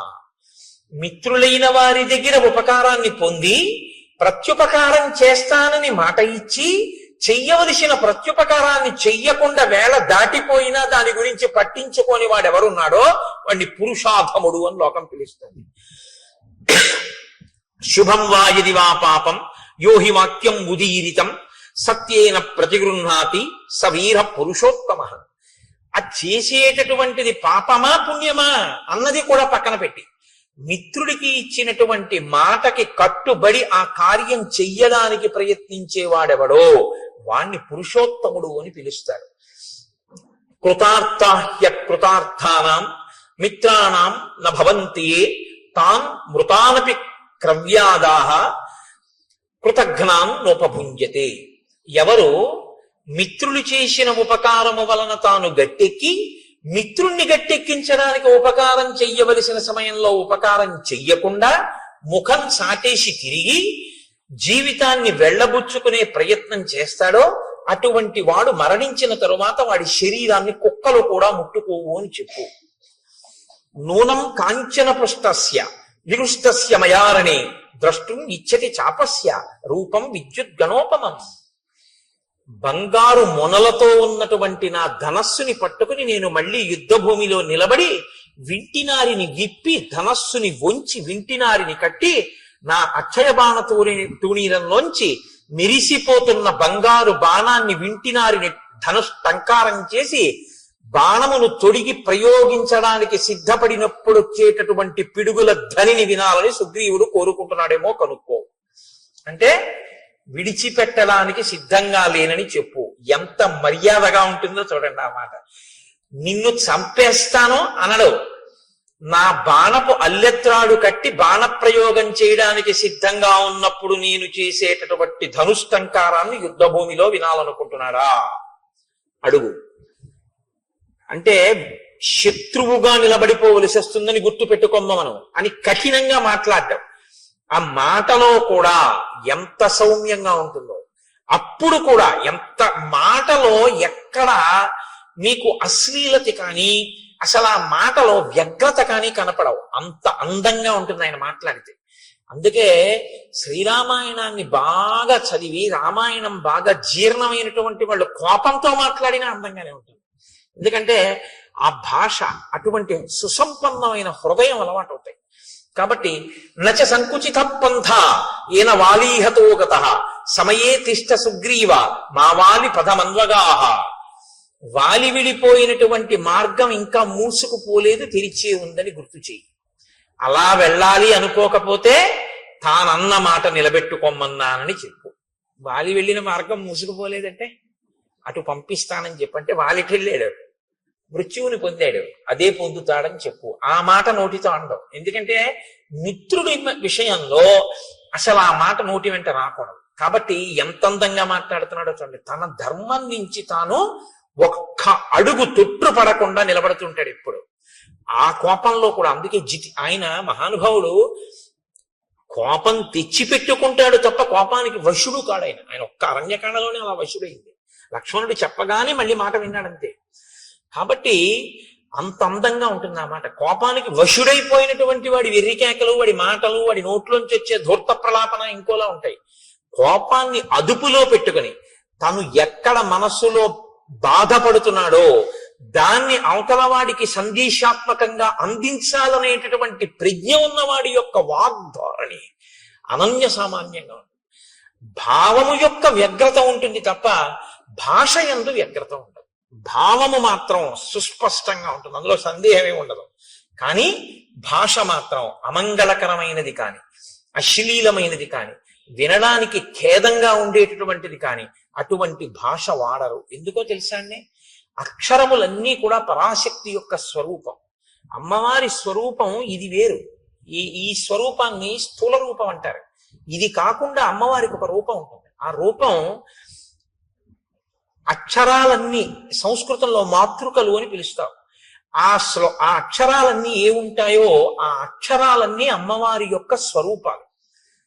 శబ్దము మనం అక్షరాన్ని ఉపయోగించడానికి నాలుకని తిప్పినప్పుడు ఉపయోగించేటటువంటి మాట ఉందే, అది ఆ శక్తి అమ్మవారి అనుగ్రహంతో పలుకుతాం అక్షరాలు. అందుకే అక్షరములే పదములు అవుతాయి, పదములు వాక్యములు అవుతాయి, వాక్యములలో అర్థం ఉంటుంది. మీరు అక్షరాల్ని ఎన్ని మాటలు దుర్వినియోగం చేశారో అన్ని మాటలు పరాశక్తి లెక్కలోకి తీసుకుంటాడు. వీడు నా స్వరూపాన్ని ఖేదపరిచాడు, అక్షర స్వరూపాన్ని దుర్వినియోగం చేశాడు. అందుకే మాట చాలా పొందికగా ఉండాలి తప్ప మాటలో అసలు ఏ మాటలు నోటి వెంట రాకూడదో ఆ మాటలు నోటి వెంట తరచు ప్రయోగించడం కానీ, ఏ మాటలు నోటి వెంట అస్తమానం మాట్లాడకూడదో ఆ మాటల్ని వాడడం కానీ చేయకూడదు. మాటకున్నటువంటి బలహీనత ఏమిటో తెలుసా అండి? మనసు పట్టుకుంటుంది. దానికి అదొక పెద్ద ఇబ్బంది. నేను మీతో చెప్పాక బలహీనత బలం అవే. మీరు చాలాసేపు మీకు రాకపోయినా మీరు అలా వినండి. ఆ గురు ప్రార్థన అదే పనిగా ఓ గంట సేపు విన్నారనుకోండి, అంతవరకు ఎందుకండి? పోనీ గురు ప్రార్థన కాసేపు వదిలేయండి. పోనీ ఏదో సంస్కృతంలో సంక్లిష్ట పదజాలంతో ఉండండి అంటారా? పక్కన పెట్టేయండి. మీరు ఏదో రామదాస్ గారి కీర్తన పెట్టుకుని ఒక గంటో గంటన్నరో అలా కీర్తనలు విన్నారనుకోండి, అన్ని కీర్తనల మీద మీ మనస్సు నిలబడదు. వచ్చిన బాధ మీకు ఏదో ఒక కీర్తన మీదకి వెళ్ళి మనసు రంజిల్లుతుంది, పొంగుతుంది. అది మీరు ఏం చేస్తారంటే రీప్లే నొక్కి మళ్ళీ వింటారు. అంతా అయిపోయిన తర్వాత ఒరే అదొక్కసారి మళ్ళీ పెట్టు అని మళ్ళీ వింటారు. అయిపోయిన తర్వాత మీరు తువ్వాలు ఆరేసుకోవడానికి వెళ్ళి తక్కువేమి మనకు రాముండొక్కడుండు వరకు అంటారా? అనరా? మీకు సంగీతం వచ్చని అన్నారా? పట్టేసుకుంది నాలుక. మీరు చూడండి, నోట్లో ఆడుతోందిరా ఇవాళ ఇది పోవట్లేదు అంటాడు. మీరు వినకూడనిది విన్నా అంతే పట్టుకుంటుంది. మీరు అదే పనిగా ఏవి వినకూడదో అవి వింటున్నారు అనుకోండి, అవే వస్తాయి. ఇవాళ దేశంలో ఉన్నటువంటి పెద్ద దౌర్భాగ్య స్థితి ఏమిటో తెలుసా అండి? నేను పదే పదే విమర్శించానని మీరు అనుకోవద్దు. ఇలా నొక్కితే మారేటటువంటి వాటిలో మీ కళ్ళ ముందు మీ చెవులకి ప్రధానమైనటువంటి ఇంద్రియాలన్నింటికీ కూడా మీరు అదే పనిగా పిల్లలకి విషాన్నే అందిస్తున్నారనుకోండి, వాళ్ళ మనసు ఎక్కడికి వెళ్ళిపోయి కూర్చుంటుంది? అక్కడే కూర్చుంటుంది.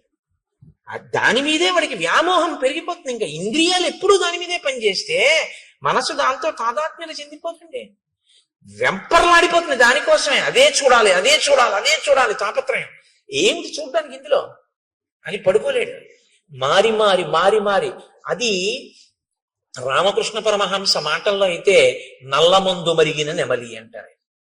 ఆయన మనస్సు గురించి మాట్లాడుతూ ఒకసారి ఎంత చెప్పినా శిష్యుడికి అర్థం కాలేదు. అర్థం కాకపోతే ఆయన అన్నారు, నీకు చూపిస్తాను చూడు మనస్సు అంటే ఎలా ఉంటుందో అన్నారు. ఇవాళ మధ్యాహ్నం 3 అయింది కదా, ఇప్పుడు నీతో నేను మాట్లాడుతున్నప్పుడు లోపల నల్లమందు ఉంది, ఓ నల్లపూసంత నల్లమందు పట్టరా అన్నారు. నెమలి ఎప్పుడు తినలేదు, నెమలి ఏదో తింటూ ఉంటుంది. అలా తింటున్న నెమలిని పిలిచి ఆయన నల్లమందు అక్కడ పెట్టి తినిపించారు. ఆ చిన్న నల్లమందు గుళిక తిండేది. అది మర్నాడు 3 గంటలకు వచ్చేసింది. వచ్చేసి రెక్కలు అల్లారుస్తూ ఓ క్రాంఖణం చేస్తోంది. ఆయన మళ్ళీ ఓ పిసర్ నల్లమంది పెట్టారు. అది మళ్ళీ తినేసి వెళ్ళిపోయింది అంతే వెంటనే. ఇక 3 అయ్యేటప్పటికి మీరు ఎన్ని పెట్టండి, ఆ నల్లమందు పెట్టకపోతే మాత్రం దానికి నిద్ర పట్టదు.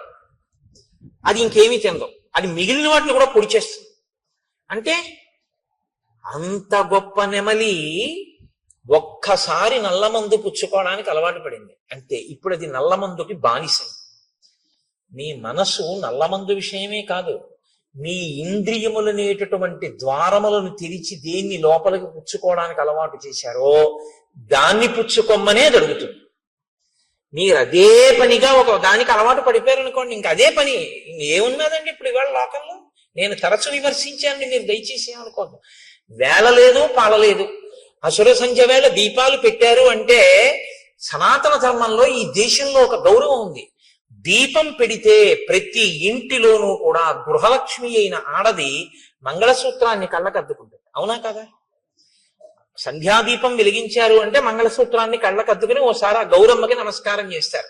ఇవాళ ఇలా సంధ్యాదీపం పెట్టి మీరు ఇలా టీవీ పెట్టగానే మెళ్ళో మంగళసూత్రాలు లాగేస్తూ ఉండడం, లాగేసి విసిరేయడం, స్లో మోషన్ లో అది ఎంత దూరం వెళ్లి పడిపోయిందో చూపిస్తూ ఉండడం, లేకపోతే చచ్చిపోయిన శవాల్ని కాలుస్తున్నటువంటి దృశ్యాలు ఇంట్లో ఆ దిక్కున కనపడుతూ ఆ మంటల యొక్క దృశ్యాలు గోడల మీద వాటి మీద పడుతూ ఉండడం, భయానకంగా దాన్ని చూస్తూ ఉండడం, కొట్టుకున్నవి పొడుచుకున్నవి 1కి 4 మాటలు రీప్లే చూపిస్తూ ఉండడం, అర్ధరాత్రి వేళ ఘోరమైనటువంటి వాటిని సావధానంగా చూసే అవకాశం పిల్లలకి ఇవ్వడం, ఇవన్నీ పిల్లలకి ఇచ్చి మీ పిల్లలు మంచిగా ఉండాలని మీరు కోరుకుంటే ఎలా ఉండడం కుదురుతుందండి? వాళ్ళకి రోజు విషం పెడితే విషకన్య అవుతుంది తప్ప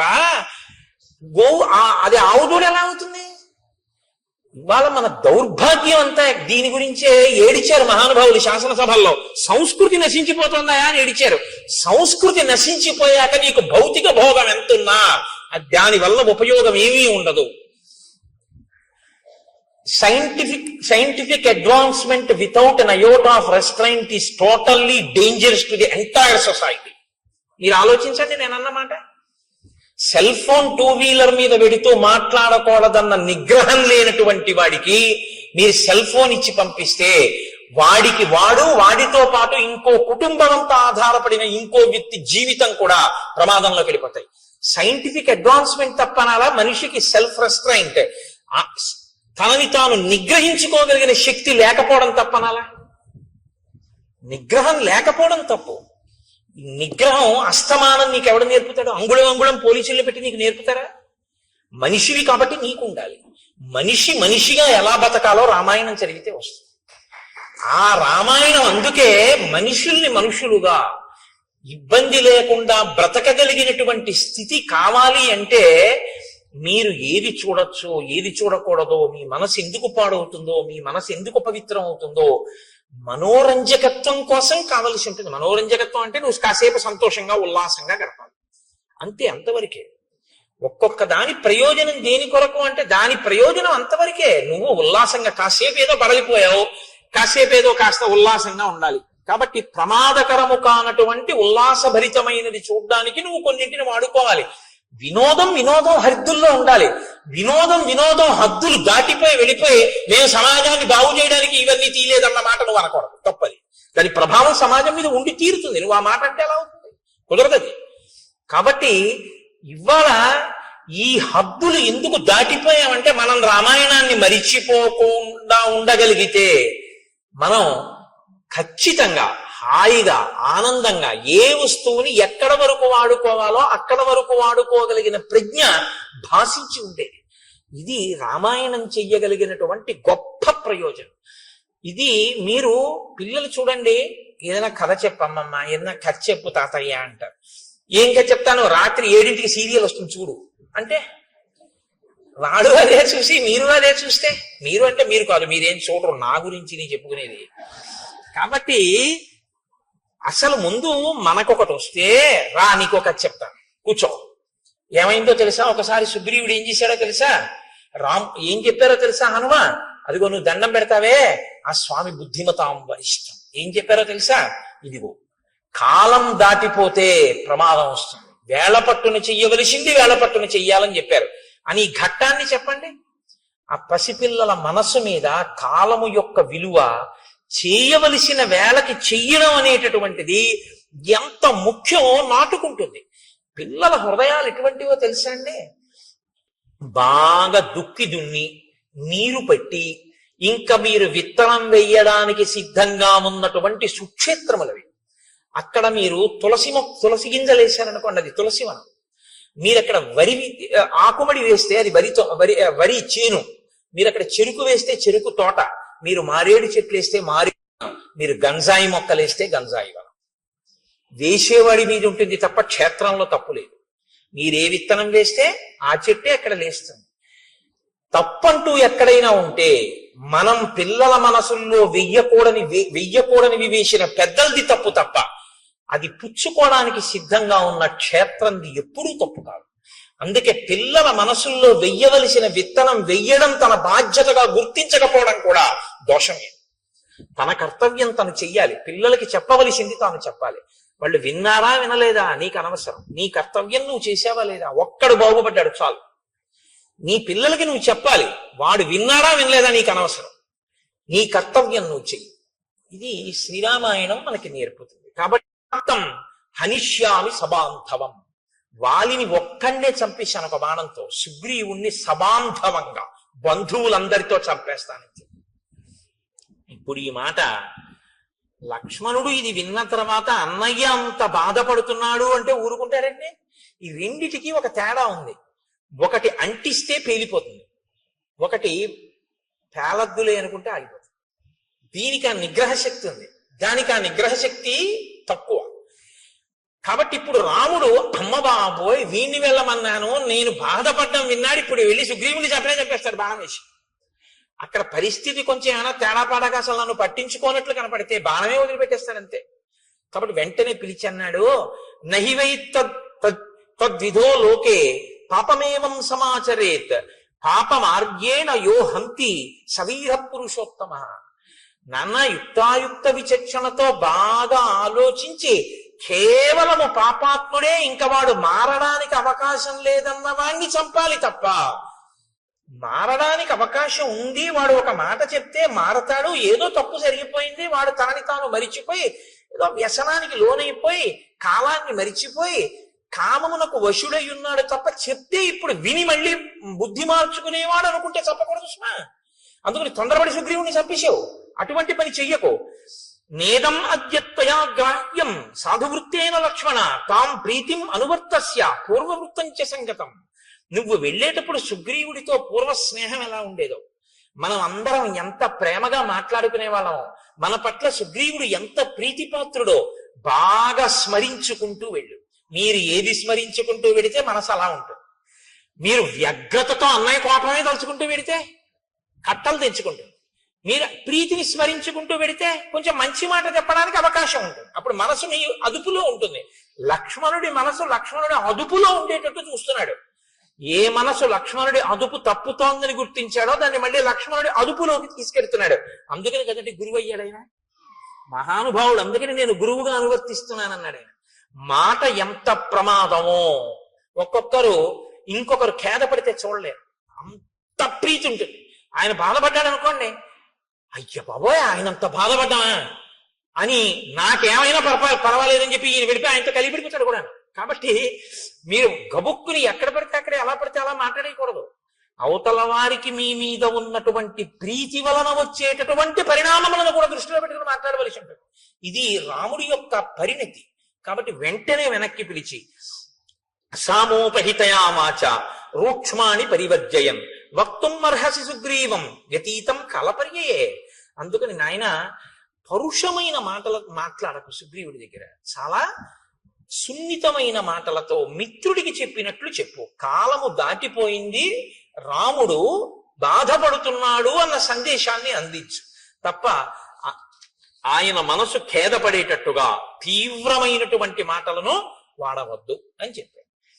సరే అన్నయ్య అన్నాడు, బయలుదేరాడు. కానీ లక్ష్మణుడే కదండి, చెప్తే వినేసి వెంటనే నేను మీతో మనవి చేసింది అదే. నేను చెప్తున్నాను లోపలికి వెళ్ళు అంటే వెళ్ళిపోయాడు అనుకోండి, వెళ్ళినైంది గొప్ప కదండి.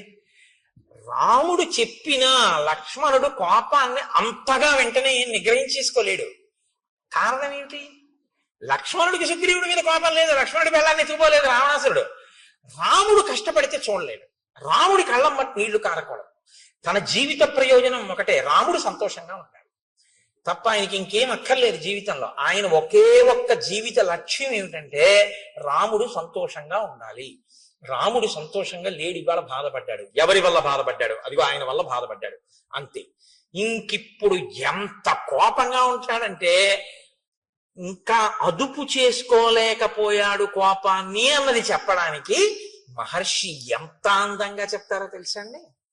ఆయన బయలుదేరాట కిష్కింధకి వెళ్ళడానికి. ఎలా వెడుతున్నాడంటే సాల తాళాశ్వ కర్ణాంశ్చ తరసా పాతయాం బహూన్ పర్యస్యన్ గిరికూటాని ద్రుమానన్యాంశ్చ వేగత శిలాశ్చ శకలీకుర్వన్ పద్యాంగజ ఇవాశుగ దూరం ఏక పదం త్యక్త్వా యయౌ కార్యవశాదృతం. ఆయన కాలిబాట వెంట నడిచి వెళ్ళడానికి వీలైనటువంటి చక్కని బాట ఒకటి ఉంది కిష్కింధకి, కానీ అది కొంచెం దూరం. ఇప్పుడు ఆ బాట వెంట వెళ్ళలేదట. కోపించినటువంటి ఏనుగు ఎంత వేగంగా వెడుతుందో అలా బుసలు కొట్టుకుంటూ రుసరుసలాడిపోతూ పక్కన ఉన్నటువంటి అడ్డదారిలో వెళ్ళిపోతాడట. వెళ్ళిపోతున్నవాడు ఏం చేస్తున్నాడు? సాల తాళాశ్వ కర్ణాంశ్చ తరసా పతయన్ బహూన్. అక్కడ కనపడినటువంటి అనేకమైన వృక్షములను కోకటి వేళ్లతో పెకంచేసి పైకి విసిరేస్తున్నట్టు. పర్వత శిఖరములు కనపడితే పరిగెత్తుకుంటూ వెళ్ళి ఆ శిఖరములను ఊపేసి వాటిని చేత్తో పట్టుకుని ఆకాశంలోకి విసిరేసి ముక్కు ఇలా అనుకుంటూ బుసలు కొడుతూ ఆ వెళ్ళిపోతున్నప్పుడు శిలాశ్చ శకలీకుర్వన్ అలా వెళ్ళిపోతూ చూడండి రాయి కనపడుతుంది, దాన్ని ఒక్క తన్ను తన్ని బదలు కొట్టేస్తున్నట్టు. ఎందుకు? తన దారిని తాను వెళ్ళాలి, కానీ ఒక్కొక్కడు చూడండి నడుస్తూ రాళ్ళు తంతుంటాడు, అది ఎవరి మీదకో వెళ్ళి తగులుతుంది. అలా శిలాశ్చ శకలీకుర్వన్ రాళ్ళు బద్దలైపోయేటట్టుగా తంతున్నట్టు వాటిని తంతు పద్యాంగజ ఇవాశుగ అత్యంత వేగంతో వెళ్ళిపోతున్న ఏనుగుల దూరం ఏక పదం త్యక్త్వా ఆ సౌకర్యంగా వెళ్ళగలిగినటువంటి మార్గాన్ని విడిచిపెట్టేసి యయౌ కార్యవశాధృతం పనిని సాధించుకోవడం కోసమని దగ్గర త్రోవలో వెళ్ళిపోతున్నట్ట. అంటే అదుపు తనంత తాను అదుపు చేసుకోలేని కోపాన్ని సుగ్రీవుణ్ణి ఏమనొద్దన్నాడు, సుగ్రీవుణ్ణి చంపద్దన్నాడు. ఇప్పుడు సుగ్రీవుణ్ణి చంపకుండా సుగ్రీవుణ్ణి ఏమనకుండా నిగ్రహించుకోవాలంటే కోపాన్ని దేని మీద పెట్టాలి. అత్త మీద కోపం దుత్త మీద చూపించారంటారు. ఆఫీస్లో బాస్ ఏమనలేక ఇంట్లో వచ్చి భార్యను తిడుతుంటాడు ఒక్కొక్కడు, అలా ఉంటుంది. అందుకని చెప్పి ఇప్పుడు సుగ్రీవుణ్ణి ఏమనకూడదు కాబట్టి పాపం చెట్లు ఏం చేసాయి, వాటిని పీకేస్తున్నాడు. పర్వత శిఖరాలు ఏం చేసాయి, వాటిని పీకేసేసి ఆకాశంలోకి విసిరేస్తున్నాడు. రాళ్ళు ఏం చేసాయి, వాటిని బదులు కొట్టేస్తున్నాడు. అంటే కొంత కోపం తీరిపోతుంది అన్నమాట. అంటే ఇంకా తట్టుకోలేకుండా అన్నయ్య చెప్పిన మాటకి కట్టుబడాలి. మరి అన్నయ్య అందు భక్తి అలా కట్టుబడాలంటే ఈ కోపం ఇంకోళ్ళ మీద చూపిస్తున్నాడు. అంటే కోపం పోయిందా? పోగొట్టుకునే ప్రయత్నంలో ఉన్నాడు ఇంకాను. కానీ తొందరగా వెళ్ళి సుగ్రీవుని అడగాలి, అన్నయ్యని ఏడిపిస్తాడా వీడు? ఇది బాధ, అందుకని అడ్డత్రోవలో వెళ్ళిపోతున్నాడు. అంటే లక్ష్మణ భక్తిని ఆవిష్కరిస్తుంది. ఇంకా లక్ష్మణుడికి జీవితంలో రాముడు సంతోషంగా ఉండడం కన్నా ఇంకొక అన్య ప్రయోజనం లేదు. దీనివల్ల మనకేమర్థం అవుతోంది? రాముడు సంతోషంగా ఉంటే లక్ష్మణుడు సంతోషంగా ఉంటాడు. రాముడు ఏడిస్తే లక్ష్మణుడు ఎవడు ఏడిపించాడని అడుగుతాడు, ఎవడు ఉండడం. అంతే కదా దాని అర్థం. అంతగా రామునితో మమేకమైపోయి రాముని యందు అంత భక్తి ప్రపత్తులు ఉన్నవాడు లక్ష్మణుడు. కాబట్టి ఇప్పుడు ఆయన గబగబా బయలుదేరి ఆ కిష్కింధా సామ్రాజ్యం దగ్గరికి వెళ్ళాడు. బుసలు కొడుతూ ఊగిపోతూ ధనస్సు పట్టుకుని బాణాలు పట్టుకుని వస్తున్నటువంటి ఆ లక్ష్మణమూర్తి యొక్క స్వరూపాన్ని, ఆ నగరాన్ని కాపు కాస్తున్నటువంటి కొన్ని వేల మంది వానర యోధులు చూశారు. చూసి వాళ్ళు అదేమిటి అంత వేగంగా వచ్చేస్తున్నాడని ఆయన్ని చూసి భయపడి అటు ఇటు చెల్లాచెదరైపోయారు. కొంతమంది ఏమిటి యుద్ధానికి వస్తున్నాడు అని ఒక మహానాదం చేశారు. కానీ తేజోమూర్తి అయిన లక్ష్మణుని యొక్క ఆ ఉద్ధతికి తట్టుకోలేక వాళ్ళందరూ దూరంగా పరిగెత్తి పారిపోయారు. సుగ్రీవుడు మాత్రం లోపల అంతఃపురంలో తారతో రుమతో వానరకాంతలతో విశేషంగా మధుపానం చేసి హారములన్నీ చెదిరిపోయి కనుగుడ్లు తిరుగుడు పడుతుండగా ఆ కామోపభోగము యందు రమిస్తున్నటువంటి వాడై ఉన్నాడు. అందుకని పైన ఏం జరుగుతోందో గ్రహించగలిగినటువంటి మనసు ఆయనకి లేదు. ఆయన మనసుని ఆయనే అటువంటి నిద్రావస్థలోకి ఆయన కోరుకున్న దాని పట్ల ఉద్రేకం పొందేటట్టుగాను ఆయన దాన్ని తయారు చేసుకున్నాడు.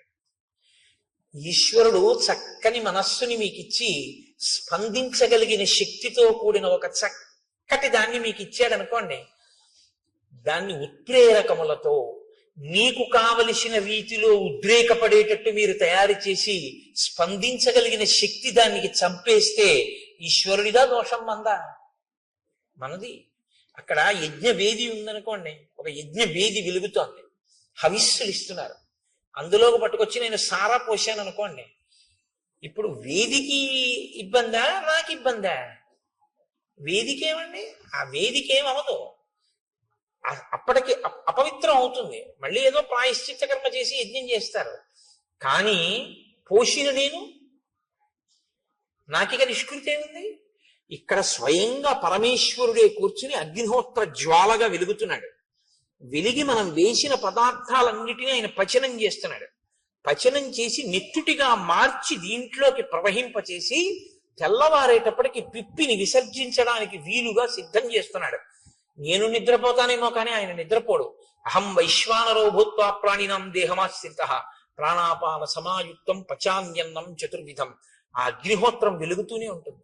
నేను నిద్రపోవచ్చు, ఆయన రాత్రి నేను తిని పడుకున్న దాన్ని లోపల యజ్ఞాగ్ని యందు పచనం చేసి దగ్ధం చేసి శక్తినిచ్చి పిప్పిని తెల్లవారేటప్పటికి సిద్ధం చేస్తాడు. అటువంటి అగ్నిహోత్రంలో మీరు పొయ్యకూడంది పోశారనుకోండి, ఇప్పుడు లోపల అగ్నిహోత్రానికి ఇబ్బందా? ఈశ్వరుడి ముఖం మీద పోసినందుకు నువ్వు పాపాన్ని మూట కట్టుకుంటున్నావా? ఆ తత్వాన్ని పరిశీలనం చెయ్యగలిగితే మీరు చెయ్యలేరు. బలహీనత నుంచి బయటపడడానికి ఒకే ఒక్క ఆధారం ఏమంటే అది ఎటువంటి అపచారమో మీరు గుర్తించడమే. అది అపచారమో అని మీరు గుర్తించగలిగితే, మీ మనసు పట్టుకోగలిగితే ఇక మీరు చేయలేరు. అదే మనసు తిరగబడుతుంది, వద్దు తప్పిది, అలా ఎలా చేస్తావు అంటుంది. అలా ఎలా చేస్తావు అని అన్ననాడు మీరు ఇంక చేయలేరు. అలా ఎందుకు చేస్తావని ఎంతమంది చెప్పినా మీరు చేయకుండా ఉండలేరు. మీరు నా మాట పట్టుకున్నారో లేదో? మీరు పట్టుకున్నారని నేను అనుకుంటున్నాను. ఇంకా మళ్ళీ ఇన్ని మాటలు మళ్ళీ చెప్పక్కర్లేదు, ఎందుకంటే మీరు ప్రాజ్ఞులు కనుక. ఇప్పుడు ఆ లోపలికి వెళ్ళినటువంటి ఆ లక్ష్మణుడు అంగదుణ్ణి చూశాడు. అంతఃపురం బయట అంగదుడు ఉన్నాడు. అంగదుణ్ణి పిలిచన్నాడు, సోంగదం రోషతాం రాక్ష సందిదీశ మహాయశాః సుగ్రీవ కద్యతాం వత్స మమాగమనమిచ్యుత ఏష రామానుజ ప్రాప్త త్వత్సకాశం అరిందమ భ్రాతుర్వ్యసన సంతప్తో ద్వారి తిష్టతి లక్ష్మణ తస్య వాక్యే యది రుచి క్రియతాం సాధు వానర ఇత్యుక్త్వా శీఘ్రమాగచ్చ వత్సవాక్యమరిందమ. నువ్వు లోపలికి వెళ్ళి నీ పినతండ్రి అయినటువంటి సుగ్రీవుడితో ఒక మాట చెప్పు. రామచంద్రమూర్తి శోకమును పొంది ఉన్నాడని, రామచంద్రమూర్తి మాటలు చెప్పడం కోసం ఆయన తమ్ముడైన లక్ష్మణమూర్తి వచ్చాడని, ద్వారం వద్ద ఎదురు చూస్తున్నాడని, నీతో వచ్చి మాట్లాడాలనుకుంటున్నాడని, లోపలికి వెళ్ళి నీ పినతండ్రితో చెప్పి నీ పినతండ్రి ఏమనుకుంటున్నాడో వచ్చి నాతో చెప్పు అని ఆయన అక్కడ నిలబడ్డాడు. ఈ అంగదుడు లోపలికి వెళుతున్నాడు. అది మంత్రులంటే, సచివులంటే అది, దూరదృష్టి అంటే అది. ప్లక్షుడు ప్రభావుడు అనబడేటటువంటి ఇద్దరు ఆ మంత్రులు కూడా అంగదుడితో పాటు లోపలికి వెళ్ళారు. మంత్రులు లోపలికి వెళితే దాన్ని ఎవరు అభ్యంతర పెట్టడానికి వీలుండదు. అంగదుడితో పాటు వెళ్ళారు. వాళ్ళకి తెలుసు. ఇప్పుడు లక్ష్మణమూర్తి ఒక పిల్లవాడికి చెప్పాడు, యువరాజుకి. యువరాజుకు కూడా భయమే లక్ష్మణుడు అంటే. తీరా వెళ్ళిన తర్వాత ఇప్పుడు అంగదుడు కర్తవ్యం చేయడమా, అంగదుడు చెప్పిన దాన్ని బట్టి సుగ్రీవుడు ప్రాణాలు నిలబడ్డమా అన్నది ఎవరి చేతిలో ఉంది? అంగదుడి చేతిలో లేదు, సుగ్రీవుడి చేతిలో ఉంది. సుగ్రీవుడు ఎటువంటి స్థితిలో ఉన్నాడని మంత్రులకి తెలుసు. అసలు విపరీతమైనటువంటి భావోద్రేకంతో మధుపానాసక్తుడై కామాతురుడై ఉన్నాడు తప్ప అంగదుడు చెప్పింది చెవిలోకి వెళ్ళడం కాదు, మనసులోకి వెడుతుందా అన్నది చెప్పడం కష్టం. ఇప్పుడు అంగదుడితో లక్ష్మణుడు ఏమన్నాడు? వెళ్ళి చెప్పి బయటికి వచ్చి నాకేమైందో చెప్పన్నాడు. నించునున్నాడు. వెళ్ళి లోపల ఉండిపోతే కోపగిస్తాడు. ఇప్పుడు అంగదుడు కారణం అవుతాడు. అంగదుడు వెళ్ళి చెప్పిన తర్వాత చెప్తాడు, అయ్యా బయట లక్ష్మణమూర్తి ఎదురు చూస్తున్నారు, మీతో మాట్లాడతారట. తప్ప తాగి తూలుతూ అంతమంది కాంతలతో రమిస్తున్నటువంటి సుగ్రీవుడు అని ఊరుకున్నాడు అనుకోండి. ఎన్ని మాటలు చెప్తాడు? రాజు కాబట్టి తిరిగి వచ్చి ఆయన మధుపానం చేస్తున్నాడు, భార్యలతో క్రీడిస్తున్నాడు, నేను చెప్పాను కానీ ఆయన చెవికి ఎక్కినట్టు లేదు అన్నాడు అనుకోండి. ఏ సుగ్రీవుడు బతుకుతాడా? ఇక బతకడు. ఈ దోషానికేగా కాలం దాటిపోయింది. కాబట్టి ఇప్పుడు అంగదుడు వచ్చి చెప్పడం కాదు, అంగదుడు వచ్చి చెప్పే లోపల సుగ్రీవుడి ప్రాణములు నిలబడేటట్టుగా చెయ్యాలి ముందు. కాబట్టి వీళ్ళని వెళ్ళమనలేదా కాదు, ప్రభు ప్రాణములను కాపాడడం అన్నది అంగదుడు వెళ్ళి రావడంలో ఉంది. కాబట్టి పిల్లాడి మీద వదిలేసి పెద్దవాళ్ళు కూర్చోవడం కాదు, చెప్పినా చెప్పకపోయినా తాము వెళ్ళాలి, వెళ్ళి ప్రభువుని రక్షించుకోవాలి. ఇప్పుడు ఇది ఒక క్లిష్ట పరిస్థితి వచ్చింది కాబట్టి అందుకుని వెళ్ళారు వాళ్ళిద్దరు లోపలికి. అంటే మంత్రులు అన్న వాళ్ళ యొక్క నడవడి ఎలా ఉండేదో, ఎంత గొప్పగా ప్రవర్తించేవారో, ఎంత దూరదృష్టితో వాళ్ళు ఉండేవారో ఒక సంఘటనని చూస్తే శ్రీరామాయణాన్ని పరిశీలనం చేస్తున్నప్పుడు ఆశ్చర్యంగా ఉండదు. పెద్దరికము అన్న మాట యొక్క బాధ్యత, కర్తవ్యం ఏమిటో. పెద్దరికం ఉన్నవాడు విషయాన్ని మనసులో పెట్టుకుని అది పగలకుండా ఎలా రక్షించాలో, ఎంత జాగ్రత్తగా తాను ప్రవర్తించవలసి ఉంటుందో. రామాయణం చదివితే మీకు అటువంటి ఆలోచన ధోరణి అలవాటు అవుతుంది. పెద్దరికం అన్న మాట పెద్దరికంగా నిలబెట్టుకోవడం అలవాటు అవుతుంది. కీర్తి కోసం పెద్దరికం కాదు. ఏరా ఇంతసేపు అయింది, నువ్వు నమస్కారం పెడతావో లేదో అని చూస్తున్నాను, నేను ఎందుకు కనపడతాను రా అండం కాదు పెద్దరికం అంటే. వస్తున్న ఇబ్బందుల్ని కడుపులో పెట్టుకుని అవి పగలకుండా రక్షించగలిగినటువంటి నైపుణ్యంతో ప్రవర్తించగలగడం పెద్దరికం. అది నీకు ఉండాలి. అంతేగాని పెళ్లిలో మనం చూస్తుంటాం, కొంతమంది కాలు మీద కాలేసి కూర్చుంటారు. ఏ మనవడి వరసవాడో ముని మనవడి వరసవాడో అలా వెళ్తుంటాడు. వీళ్ళు పలకరించరు. అంటే వీళ్ళు పలకరిస్తే వీళ్ళ మర్యాద పోయినట్టే. పాపం ఆ పిల్లాడేదో అటు ఇటు తిరిగి అందరినీ పలకరించి ఒక గంట పైగా మీ తాతగారు అదిగోరా అంటారు. వచ్చి తాతయ్య నేను ఇదిగో ఇప్పుడే వచ్చాను, తాతయ్య బాగున్నావా అంటాడు. చూస్తున్నాను రా, 11ంటికి వచ్చావు, 1 గంట అయింది, తాతయ్య ఇప్పుడు కనపడ్డాడు నీకంటాడు. నువ్వు చూసావుగా, నువ్వెందుకు వెళ్ళి పలకరించావు? కాల్సనా నీ పెద్దరికం? మనవాణ్ణి చూసి నువ్వు వెళ్ళి పలకరించలేవు? ఏమిటి నీ పెద్దరికం? నీకు నమస్కారం చేయాలని నువ్వు అనుకుంటే రోడ్డు పక్క పెరిగిన చింత చెట్టుకి నమస్కారం చేయాలి, నీకన్నా ముందు పుట్టింది. వయస్సు వల్ల కాదు పరిణితి, జ్ఞానము వలన పరిణితి, నీ ప్రవర్తన వలన పరిణితి. అన్ని వేళలా వయస్సుతో పెద్దరికాన్ని గౌరవించడం కూడా చాలా కష్టంగా ఉంటుంది. ఆ పరిణితిని సంతరించుకోకపోతే ఆ పెద్దరికాన్ని భరించడం కష్టం. కాబట్టి పెద్దరికం వయస్సుతో పాటు అనుభవాన్ని పెంచుకోవాలంటే ఒక్కటే రామాయణం చదువుకోవడమే. రామాయణం బాగా చదువుకుంటే ఇలా ఉండాలన్నమాట అని బాగా అర్థమవుతుంది. ఎక్కడ ఏ పరిస్థితి ఉందో అక్కడ తాను చొరవ తీసుకుని వెళ్ళి, నాన్న ఇలా కాదు ఇలా చెయ్యి అని చక్కగా చెప్పి కార్యం బాగా జరిగేటట్టు చేసి, నా పెద్దరికం నిలబడింది చక్కగా చేయించేశాను కదా అని పొగట్ట కోసం ఆశించకుండా నువ్వు వెళ్ళిపోతావు అంతే సంతోషంగా. అది పెద్దరికం అన్న మాటకు అర్థం తప్ప నాకేమిస్తారు దీనివల్ల, నాకేం వస్తుంది ప్రయోజనం దీనివల్ల, ఇక్కడ నా పెద్దరికం గుర్తించారా లేదా. కొంతమంది చూడండి, చాలా ఆశ్చర్యంగా ఉంటుంది. బ్రహ్మస్థానంలో ఒక ఆయన కూర్చుంటారు, ఆయనకి తెలియదండి వైదిక మార్గం, ఆయన చేయిస్తాడు. కాదు, ఆవిడ ప్రత్యేకం ఓ చిన్న చాపం కేసుకి అక్కడ కూర్చుంటుంది. కూర్చుని మా ఇంట్లో అది అలవాట్లేదు, అది వద్దంటుంది. అదేమిటమ్మా, వేద ప్రోక్తం అమ్మా, ఇది చెయ్యాలి, మాకు అలవాట్లేదు, వీల్లేదండి. ఏం తెలుసు, ఏం తెలియదు, ఏం తెలియకపోయినా ఎందుకు అలా అంటాం అంటే పెద్దరికం. అలా చేయిస్తే తన పెద్దరికం నిలబడిందని ఓ సంతోషం. ఇప్పుడు అధిక్షేపి కొంచెం అలా కుదరలేమ్మా, నువ్వు ఊరుకో అమ్మా చేయని అన్నారు అనుకోండి, ఇంకా నేను ఎందుకని పెట్టేసరి చేసుకుంటున్నాడు. అదేమిటి పెళ్ళింట్లో నేను అలా చెయ్యొచ్చా, ఇదేమి పెద్దరికం అని ఉండదు. మీరు జాగ్రత్తగా గమనించండి, నేను ఎవరి మీద ఆక్రోశంతో మాట్లాడటం లేదు. పెద్దరికం అన్నది దేనికి పనికి రావాలంటే తనకన్నా వెనక పుట్టిన వాళ్ళ సంతోషానికి పనికి రావాలి. తనకన్నా వెనక పుట్టిన వాళ్ళందరినీ ఏడిపించడానికి పనికి వచ్చిన పెద్దరికం కాల్చనా దేనికండి అది. అలా ఉండకూడదు, తప్పది. నేను రామాయణం చెప్తూ అలాగే చెప్పగలను, ఇంకోలా చెప్పడం నా చేత కాదు. ఒకవేళ నేను చెప్పింది అంత బాగుండకపోతే నేను నన్ను క్షమించాను. కాబట్టి ఇప్పుడు అంగదుడు లోపలికి వెళ్ళాడు, ఆయనతో పాటు మంత్రులు కూడా వెళ్ళారు. ఇప్పుడు వెళ్ళినటువంటి అంగదుడు సుగ్రీవుని యొక్క కాళ్ళకి నమస్కారం చేశాడు, తారకాళ్ళకి నమస్కారం చేశాడు, రుమకాళ్ళకి నమస్కారం చేశాడు. అంటే ఇద్దరు భార్యలతోటి శయనాగారంలో బాగా మధువు సేవించి తానుండడం కాదు, ఆయన భార్యలు కూడా సేవించి ఉన్నారు, ఆ స్థితిలో ఉన్నారు. అటువంటి చోట ఒక కొడుకు వెళ్ళి నమస్కారం పెట్టి మాట్లాడడానికే చాలా ఇబ్బందిగా ఉంటుంది. మీరు ఆలోచించండి.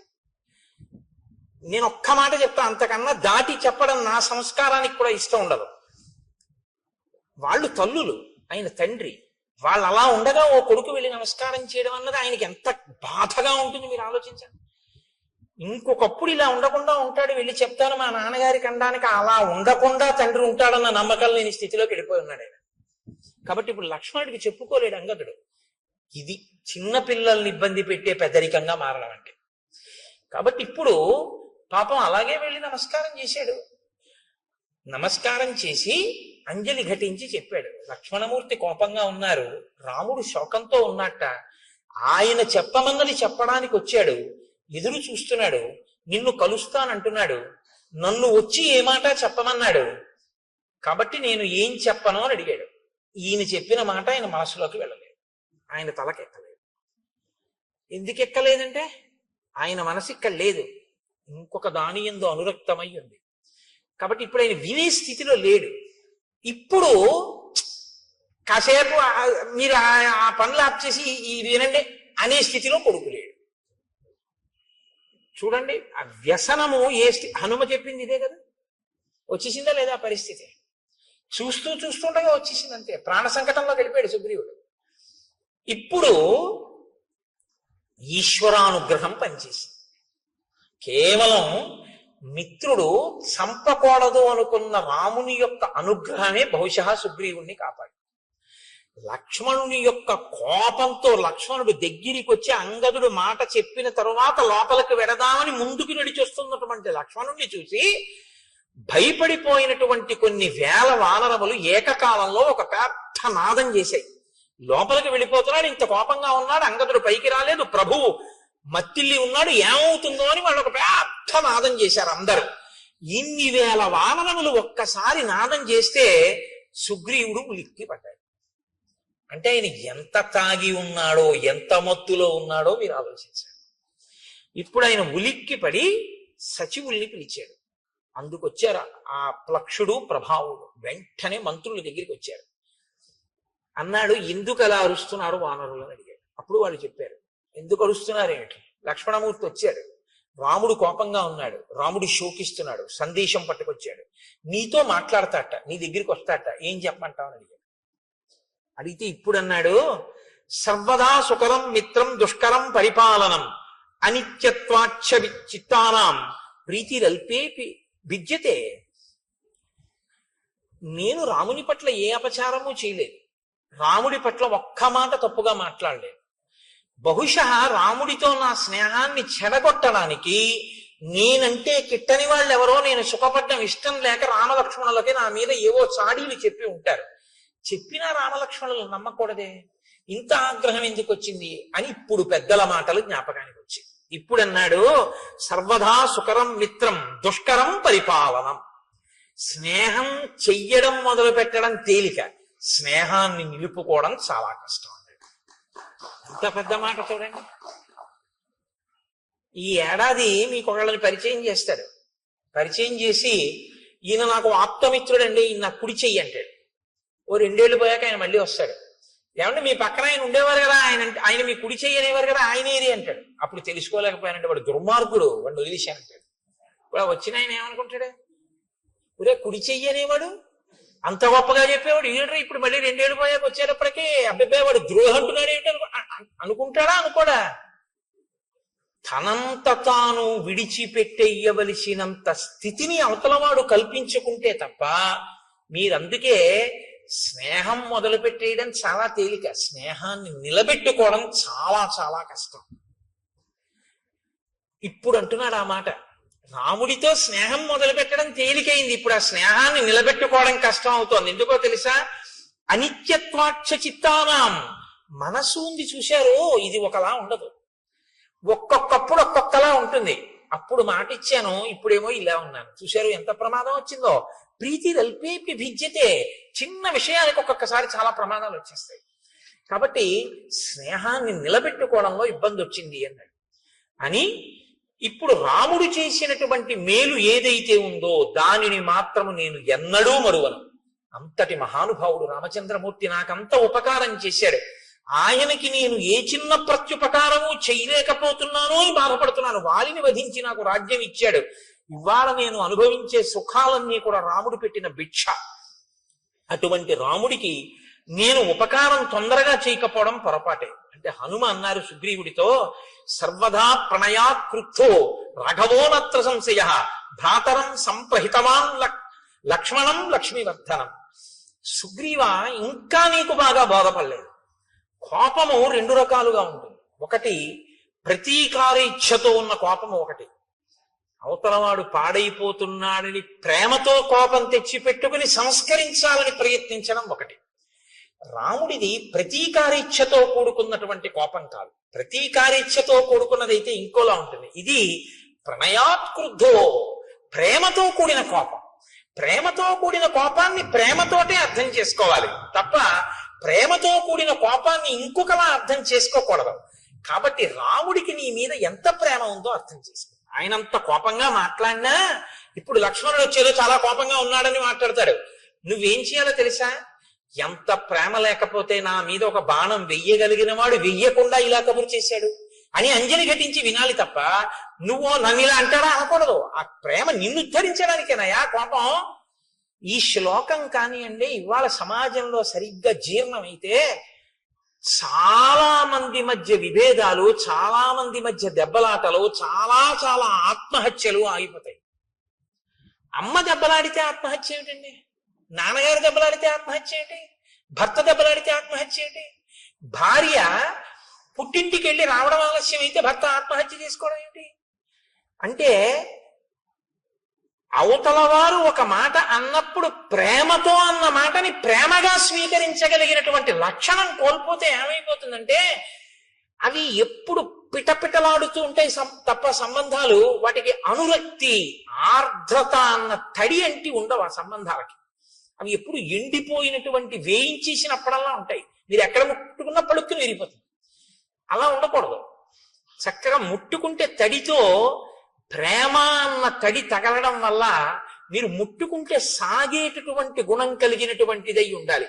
మీరు ఎంత దాన్ని స్వీకరిస్తే అంత మధురిమ దాంట్లోంచి రావాలి. మీరు ఒక ద్రాక్ష పండుని మంచి ఎండాకాలంలో ఫ్రిడ్జ్ లోంచి ద్రాక్ష పళ్ళ గుత్తుకటి తీసి తొక్క కూడా తీయవలసిన అవసరం లేకుండా ఉన్నటువంటి పండు కదా, దాన్ని తీసి ఇలా నోట్లో వేసుకుని పెదవుల మధ్య పెట్టి నొక్కండి, కళ్ళ మధ్య పెట్టి నొక్కండి, బుగ్గ కింద పెట్టి నొక్కండి, ఇలా పెట్టి వేళ్లతో నొక్కుకోండి. అది తీయటి చల్లటి రసాన్ని చిమ్ముతుంది మీ మీద.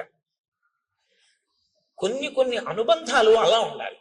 వాటిని అలా అర్థం చేసుకోవాలి. ఒక్కొక్కసారి దెబ్బలాడారు అనుకోండి, ఓ ఎందుకు దెబ్బలాడుంటారు, ఎంత ప్రేమైకమూర్తి నా యందు, ఇలా అన్నారంటే ఆయనకి ఎంత ఆర్తితో అంటున్నారో అన్న విషయాన్ని అర్థం చేశాను. ఒక్కొక్కసారి ఆవిడ అంటుంది కోపంతో, ఆవిడ కోపంతో అంటే ఓ నా యందు ఎంత ప్రేమ కలిగింది, ఎంత పిచ్చిది నేనంటే, ఆ ప్రేమలో అంటుంది అని దాన్ని మీరు ప్రేమగా స్వీకరించాలి, అంతేకాని నన్ను అంత మాట అంటుందా.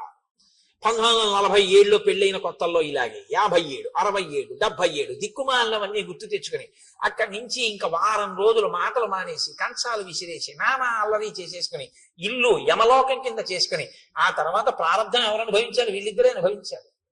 ఎందుకంత కోపం? ప్రణయాత్కృత ఆ ప్రేమతో కూడినటువంటి కోపాన్ని ప్రేమతో కూడిన కోపంగానే అర్థం చేసుకోవయ్యా. హనుమ మాట్లాడితే అలా ఉంటాయండి. అమ్మో ఏమి మాటలండి మహానుభావుడివి.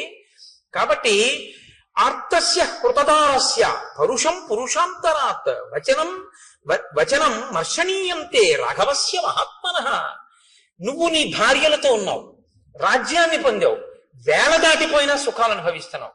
భార్య లేదు, రాజ్యం లేదు, నీకు ఉపకారం చేశాడు, నీకు సమయం ఇచ్చాడు, తాను నగరంలో కూడా రాలేదు, బయట పర్వత గుహలో ఉన్నాడు, ఒక గుహలో పడుకుంటున్నాడు.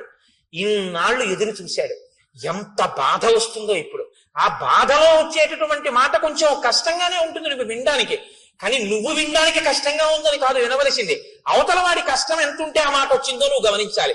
కాబట్టి ఇలా కోణంలో విని ఇప్పుడు లక్ష్మణుడు చెప్పేది తప్ప, నువ్వు బాగా తప్ప తాగి ఉన్నావు కాబట్టి రాముడు నన్ను ఇలా అంటాడా అని వినవద్దు సుమా. ఎంత సిద్ధం చేస్తున్నారో చూడండి. ఇది హనుమంటే మహానుభావుడండి ఆయన. అందుకే ఆయన పేరు చెప్తే చాలు మనిషి చక్కటి స్థితిని పొందుతాడు. కృతాపరాధస్య హితే నాణ్యత్ పశ్యామ్యహం క్షమం అంతరేణాంజలిం బద్ధ్వా లక్ష్మణస్య ప్రసాదనాత్.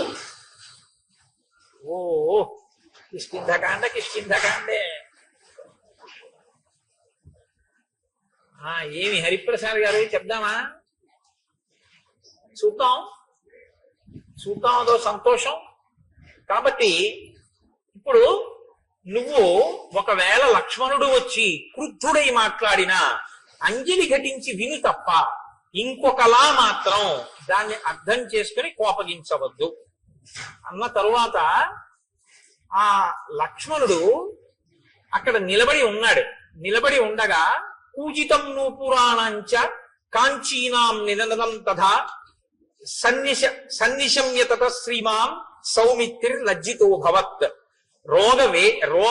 రోష వేగ ప్రకుపిత శ్రుత్వా చాభరణస్వనం చకారజ్యాస్వనం వీరో దిశ శబ్దేన పూరయన్ చారిత్రేణ మహాబాహు అపకృష్ట సలక్ష్మణ కాసానేకాంతమాశ్రిత్య రామశోక సమన్విత. ఆయన అక్కడ నిలబడి ఉండగా లక్ష్మణమూర్తి లోపల స్త్రీల ఆభరణములు అంటే వాళ్ళు పెట్టుకున్నటువంటి వడ్డాణములు, పెట్టుకున్నటువంటి కంకణముల యొక్క ధ్వనులు వినపడ్డాయి. ఆయన స్త్రీలు రాజుతో సంతోషంగా ఏకాంతంగా తిరుగుతూ ఉండగా నేనిక్కడ దగ్గరగా తిరగకూడదు అని సిగ్గు చెందినవాడై పక్కకి వెళ్ళాడు. అది ఆయన చారిత్రం, ఆయన నడవడటువంటిది. కానీ వెంటనే జ్ఞాపకానికి వచ్చింది, మా అన్నయ్య అంత బాధపడుతున్నాడు, ఈ సుగ్రీవుడు ఇక్కడ ఇలా సుఖిస్తున్నాడు. ఆయనకి బాధ కలిగి వెంటనే పిడుగు పడితే ఎటువంటి ధనొస్తుందో, మేఘం ఒక్కసారి గర్జిస్తే ఎటువంటి ధనొస్తుందో అలా టంకారం చేశాడు. చేసేటప్పటికి లోపల ఉన్నటువంటి సుగ్రీవుడు అదిరిపోయాడు. అదిరిపోయి ఆసనం మీద ఉన్నవాడు ఉన్నట్టుగా ఒక్కసారి లేచి నిలబడ్డాడు. నిలబడి తారని పిలిచి అన్నాడు, తారా, ఇంత ఆగ్రహంతో ఉన్నటువంటి లక్ష్మణుడికి నేను ఎదురుపడి మాట్లాడడం కష్టం. నేనున్న పరిస్థితిలో లక్ష్మణుడితో మాట్లాడలేను. కానీ రామలక్ష్మణులు గొప్ప చారిత్రం ఉన్నవారు. నీవు వెళ్ళి ఎదురుగుండా నిలబడి మాట్లాడితే నువ్వు ఏ స్థితిలో ఉన్నా సరే ఆడదాన్ని చూసేటప్పటికి కోపాన్ని వదిలిపెట్టేస్తారు. కాబట్టి నువ్వు వెళ్ళి మాట్లాడు. నువ్వు మాట్లాడడంలో సమర్థురాలివి.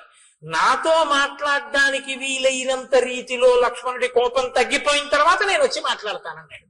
ఇప్పుడు తార లక్ష్మణుడి దగ్గరికి వెళ్ళింది. ఎలా వెళ్ళింది? అది తార గొప్పతనం అండి. కిష్కింధకాండలో ఒక మెరుపు తార. సాప్రస్కలంతి మదవిహ్వలాక్షి ప్రలంబకాంచి గుణహేమ సూత్ర సలక్ష్మణ లక్ష్మణ సన్నిధానం జగామతారా నమితాంగ యష్టి. ఆమె వడ్డాణం వేలాడిపోతోంది, అంటే పెట్టుకుని లేదు. ఆమె మెడలో వేసుకున్నటువంటి హారములన్నీ కూడా పెట్టుకున్న కొక్కెములు జారిపోయి ఊడిపోయి ఉన్నాయి. ఆవిడ బాగా మధువు సేవించి ఉంది, కనుగుడ్లు తిరుగుడు పడి ఉన్నాయి. అంటే ఆమె శరీరం మీద ఉండవలసినటువంటివి ఏవీ సరిగ్గా లేవు. ఆమె అలాగే లేచి నిలబడి స్థిమితంగా నడవలేక తూలుతూ లక్ష్మణమూర్తి దగ్గరికి వచ్చింది. అలా వచ్చినటువంటి తన మిత్రుని యొక్క భార్యని చూసేసేటప్పటికీ అంత లక్ష్మణమూర్తి కూడా నా మిత్రుడి భార్య, నేను ఇలా కళ్ళెత్తి అటువంటి ఆవిడ్ని చూడకూడదని కోపాన్ని తగ్గించుకుని కన్నులు తలొక్కసారి ఉంచి పరమప్రసన్నుడై తన మిత్రుడి భార్య ఎదురుగుండా వచ్చింది కాబట్టి ప్రశాంతుడై పక్కకి నిలబడ్డాడు. ఇప్పుడు తారంది, కిం కోపమూలం మనుజేంద్రపుత్ర కస్తేన సంతిష్టతి వాంగిదేశే కశుష్క వృక్షం వనమాపతంతం దావాగ్ని నాసీదతి నిర్విశంక. లక్ష్మణ, ఏమి అలా అక్కడ నిలబడిపోయావు?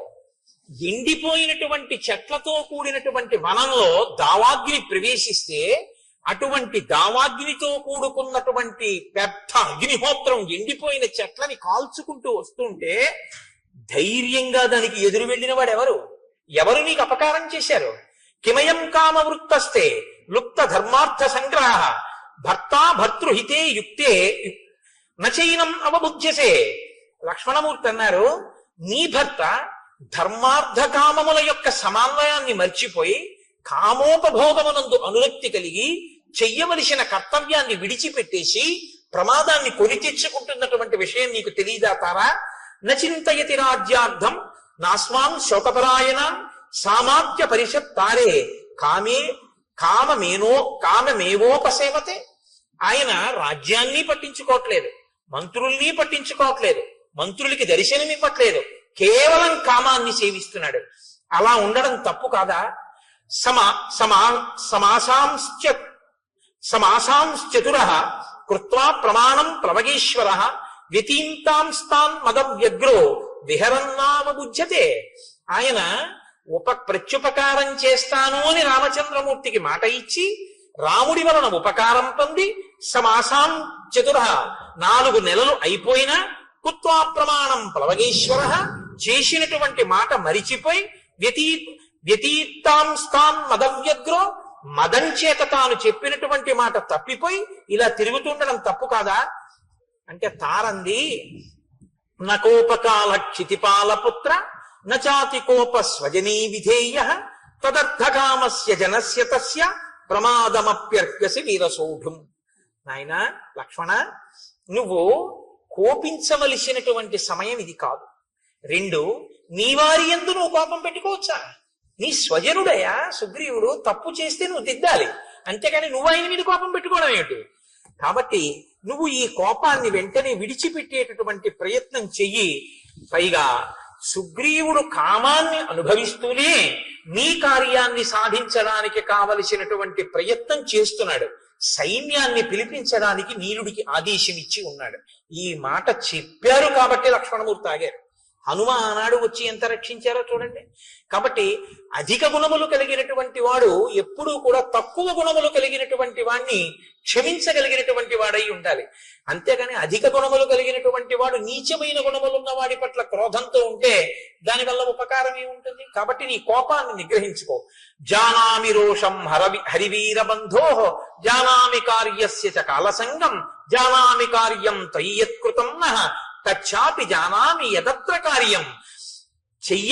చేసినటువంటి పని ఏమిటో నాకు తెలుసు, చెయ్యనటువంటి పని ఏమిటో నాకు తెలుసు, వేళ మించిపోయిందని నాకు తెలుసు, ఇప్పుడు చెయ్యవలసినటువంటి మహోపకారం ఏమిటో కూడా నాకు తెలుసు. తం కామవృత్తం మమ సన్నికృష్టం కామాభియోగాచ్చ నివృత్తలజ్జం క్షమస్వ తావత్ పరవీరహంత తద్భ్రాతరం వనరవంశనాథం. నాయన, విశేషమైనటువంటి కామం చేత సిగ్గు అనేటటువంటి మాట విడిచిపెట్టి భోగం అనుభవిస్తూ సుగ్రీవుడు ఇప్పుడు నా దగ్గరే ఉన్నాడు లోపల మందిరంలో. అటువంటి సుగ్రీవుణ్ణి నీ సోదరుడిగా భావించి నువ్వు క్షమించవలసింది. మహర్షయో ధర్మ తపోభికామాః కామానుకామాః ప్రతిబద్ధమోహాః అయం ప్రకృత్యా చపల కపిస్తు కథం నన సజ్జేత సుఖేషు రాజా. ఇంతకాలం ఎక్కడో పర్వత శిఖరాల మీద తిరిగాడు. సుఖం అంటే ఏమిటో తెలియదు. ఇంతకాలానికి రాజ్యము భార్య దొరికాయి. కాబట్టి కామంలో అన్నిటినీ మరిచిపోయాడు. కాబట్టి నాయన నీవు ఈ విషయాన్ని దృష్టిలో పెట్టుకొని, సుగ్రీవుడు నీకు దాసాన దాసుడు, ఆయన అవసరమైతే దేన్నైనా మీకోసం విడిచిపెట్టేస్తాడు. తదాగచ్చ మహాబాహో చారిత్రం రక్షితం తయా అచ్చలం మిత్రభావేన సతాం దారావలోకనం. లోపలికొచ్చి సుగ్రీవుణ్ణి చూడు. సుగ్రీవుణ్ణి నువ్వు చూడటానికి అభ్యంతరం ఏంటి? ఆయన భార్యలతో కూడి ఉండగా లోపలికి అలా వస్తానంటావా? మిత్రుడైనటువంటి వాడు, మంచి నడవడి కలిగినటువంటి వాడు, భార్యా సహితుడైన మిత్రుణ్ణి చూడటానికి లోపలికి వచ్చినా ఏమీ దోషం లేదు. లోపలికి రమ్మని వెళ్ళాడు లక్ష్మణమూర్తి.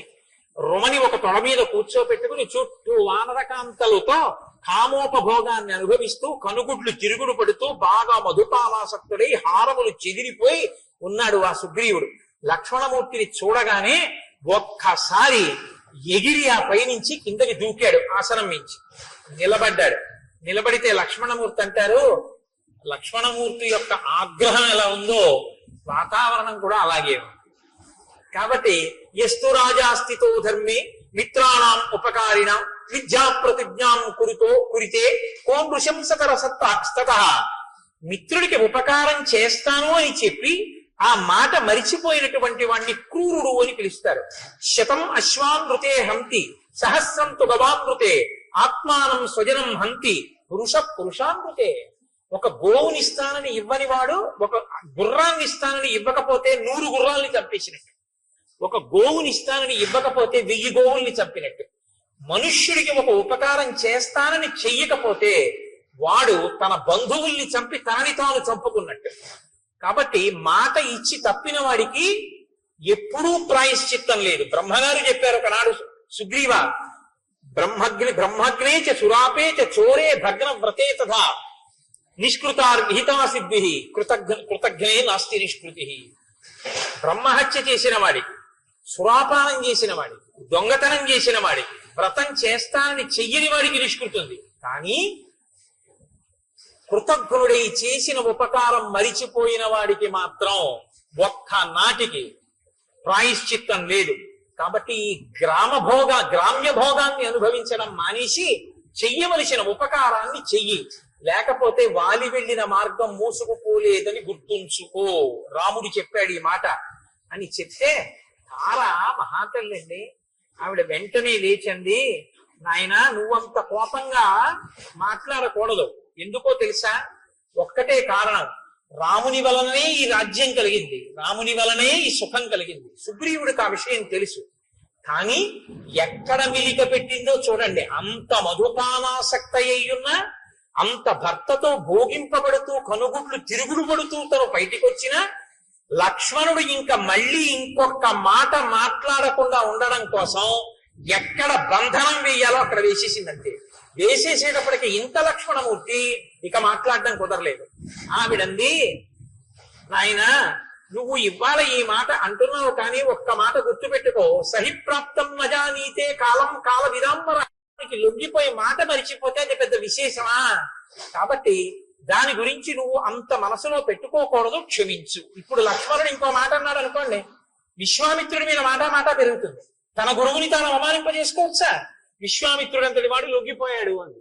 అందుకని మీరు రాముడి దగ్గర నిల్చోండి. కాబట్టి ఆయన ఏమి బెంగ పెట్టుకోవద్దు నాయన, కార్యం జరుగుతుంది, విడిచిపెట్టు. అప్పుడు లక్ష్మణమూర్తి చెప్పినటువంటి మాటలకి సుగ్రీవుడు ఆ తార చెప్పిన మాటలకి లక్ష్మణమూర్తి శాంతించారు. సుగ్రీవుడు లేచి నిలబడి, నాది పొరపాటు అయిపోయింది, నా తప్పు మన్నించు, నేను తప్పకుండా ఉపకారం చేస్తాను. నా ఐశ్వర్యము ప్రాణస్థ శ్రీశ్చ కీర్తిశ్చ కపిరాజ్యంచ శాశ్వతం రామ ప్రసాదాత్ సౌమిత్రే పునఃప్రాప్తం ఇదం మయా. ఇవన్నీ నాకు రాముడి వల్ల వచ్చినవి. కాబట్టి ఆయనకి నేను ఉపకారం చేయడమా? ఆయన వెనక వస్తే చాలు, కార్యాలన్నీ నడిచిపోతాయి. ఆయనే ఈ 3 లోకములను శాసించగలడు. ఒక బాణంతో 7 సాలవృక్షములను, పర్వత శిఖరమును, పాతాళాన్ని కొట్టినవాడు రావణుణ్ణి కొట్టలేడా? ఏదో నాకు కీర్తినివ్వడానికి వెంట రమ్మంటున్నాడు. తప్పకుండా వస్తాను, ఉపకారం చేస్తానన్నాడు. హనుమని పిలిచారు, దశ దిశల నుంచి వానరముల్ని పిలవమన్నారు. అబ్బో ఎన్ని పర్వతాల నుంచో మహేంద్రగిరి, హిమవత్ పర్వతము, వింధ్యాచలము, కైలాసము, సముద్రాల దగ్గర నుంచి, తాపవనం దగ్గర నుంచి, పద్మతాళవనం నుంచి, అంజనాద్రి నుంచి, మనస్సిల గుహ, మేరు పర్వతం, మహారుణ పర్వతం నుంచి అనేక మంది వానరులు, కొన్ని కోట్ల మంది, 3 కోట్ల మంది అంజనాద్రి నుండి, అలాగే అష్టాద్రి నుండి 10 కోట్ల మంది, 1000 కోట్ల మంది కైలాస శిఖరం నుంచి, హిమవత్ పర్వతం నుంచి కొన్ని 1000 కోట్లు, ఎర్రటి వర్ణం కలిగినటువంటి వాళ్ళు విద్య పర్వతం నుంచి కొన్ని కోట్లు, ఇంతమంది వానరులు బయలుదేరి వచ్చేశారు. వచ్చేస్తే రామచంద్రమూర్తి దగ్గరికి సుగ్రీవుడు లక్ష్మణ సహితుడై వెళ్ళాడు. వెళ్లి పాదముల మీద పడి నమస్కరించాడు. నాది పొరపాటు అయిపోయింది, మన్నించండి అన్నాడు. ఒక్కసారి చుట్టూ చూశాట. చుట్టూ చూస్తే యథార్థంగా కిష్కింధకాండలో చెప్పిన వర్ణనతోటే నేను ఉపన్యాసాన్ని పూర్తి చేస్తున్నాను. ఆనాడుట భూమి అంతా కూడా ఒక్కసారి పరాగము పైకి లేచిందిట. గాలికి చెట్లన్నీ అల్లల్లాడిపోయేట. ఆ పర్వతాలు, శిఖరాలు, నదులు ఎక్కడ చూసినా వానరాలే. ఆకాశం అంతా చీకటి కమ్మేసిందిట. కొన్ని కోట్ల వానరములు, రేపు వివరంగా చెప్తాను, అద్భుతములు, శంఖములు, లెక్కలు చెప్పడం కుదరదు. కోటిని కోటి పెట్టి హెచ్చవేస్తే ఎన్ని సున్నలు వస్తాయో అన్ని కోట్ల మంది వానరములు వచ్చేసాయి. 10 రోజులలో రాకపోతే చంపేస్తానన్నాడు సుగ్రీవుడు. కొండలు నిండిపోయాయి, పర్వతాలు నిండిపోయాయి, శిఖరాలు నిండిపోయాయి, చెట్లు నిండిపోయాయి. వాళ్ళు వస్తున్నటువంటి వేగానికి చెట్లు కదిలిపోయాయి. భూమి మీద ఉన్నటువంటి పరాగమంతా లేచిపోయింది. ఎక్కడ చూసినా భల్లూకములు, లాంగూలములు, వానరములతో కిష్కింద చుట్టుపక్కల అంతా నిండిపోయి వానరములనేటటువంటి వర్షం వచ్చిందా అన్నట్టుగా ఉండిపోయింది. అంతా చీకటి కమ్ముకుపోయింది. అటువంటి చోట పరమ సంతోషంతో రామచంద్రమూర్తి మనసు చల్లబడింది. అందరూ సంతోషించారు. సుగ్రీవుడు లేచి రామచంద్రమూర్తికి నమస్కరించారు. రామచంద్రమూర్తి ఎంతో ప్రసన్నులయ్యారు. ఒక్కసారి ఆ వానరులందరి వంక చూశారు. ఓ, వర్షం వచ్చే ముందు మేఘాలతో ఆకాశం ఎలా నిండుతుందో అలా నిండిపోయింది ఆకాశమని సాక్షాత్తు వాల్మీకి మహర్షి వర్ణించారు. అందరి మనసులు చల్లబడ్డాయని వర్ణించారు. యథార్థంగా అదే స్థితిలో ఇవాల్టి ఉపన్యాసాన్ని నేను పూర్తి చేస్తున్నాను. రేపటి రోజున దీని యొక్క వివరణ రేపు సాయంకాలపు ఉపన్యాసంలో చేస్తాను. మనకేం భయం లేదు. తక్కువేమి మనకు రాముండొక్కడుండు వరకు. ఆయన అనుగ్రహం కిష్కింధకాండలో ఇంకా సీతాన్వేషణానికి హనుమ బయలుదేరిపోతున్నారు. ఇంకన్నీ చల్లని వార్తలే, చల్లబడిపోవాలి. కిష్కింధకాండ చివరికి వచ్చేటప్పటికి మీకు యథార్థం చెప్తున్నాను. ఎందుకంటే ఇక మంగళ వార్తలు ప్రారంభం అయ్యాయి. అంతే, లోకం కూడా చల్లబడింది. ఇన్ని వానరములు వచ్చేటప్పటికి మరి వాయువేగం ఎలా ఉంటుందండి? ఒక్కొక్కడు ఎంతంత వేగం. అందుకే చూడండి ఎలా ఉందో వాతావరణం కూడా. శ్రీరామాయణం ప్రత్యక్షంగా ఆవిష్కరింపబడింది. మనం రామనామం చెప్పి మంగళం చెప్దాం.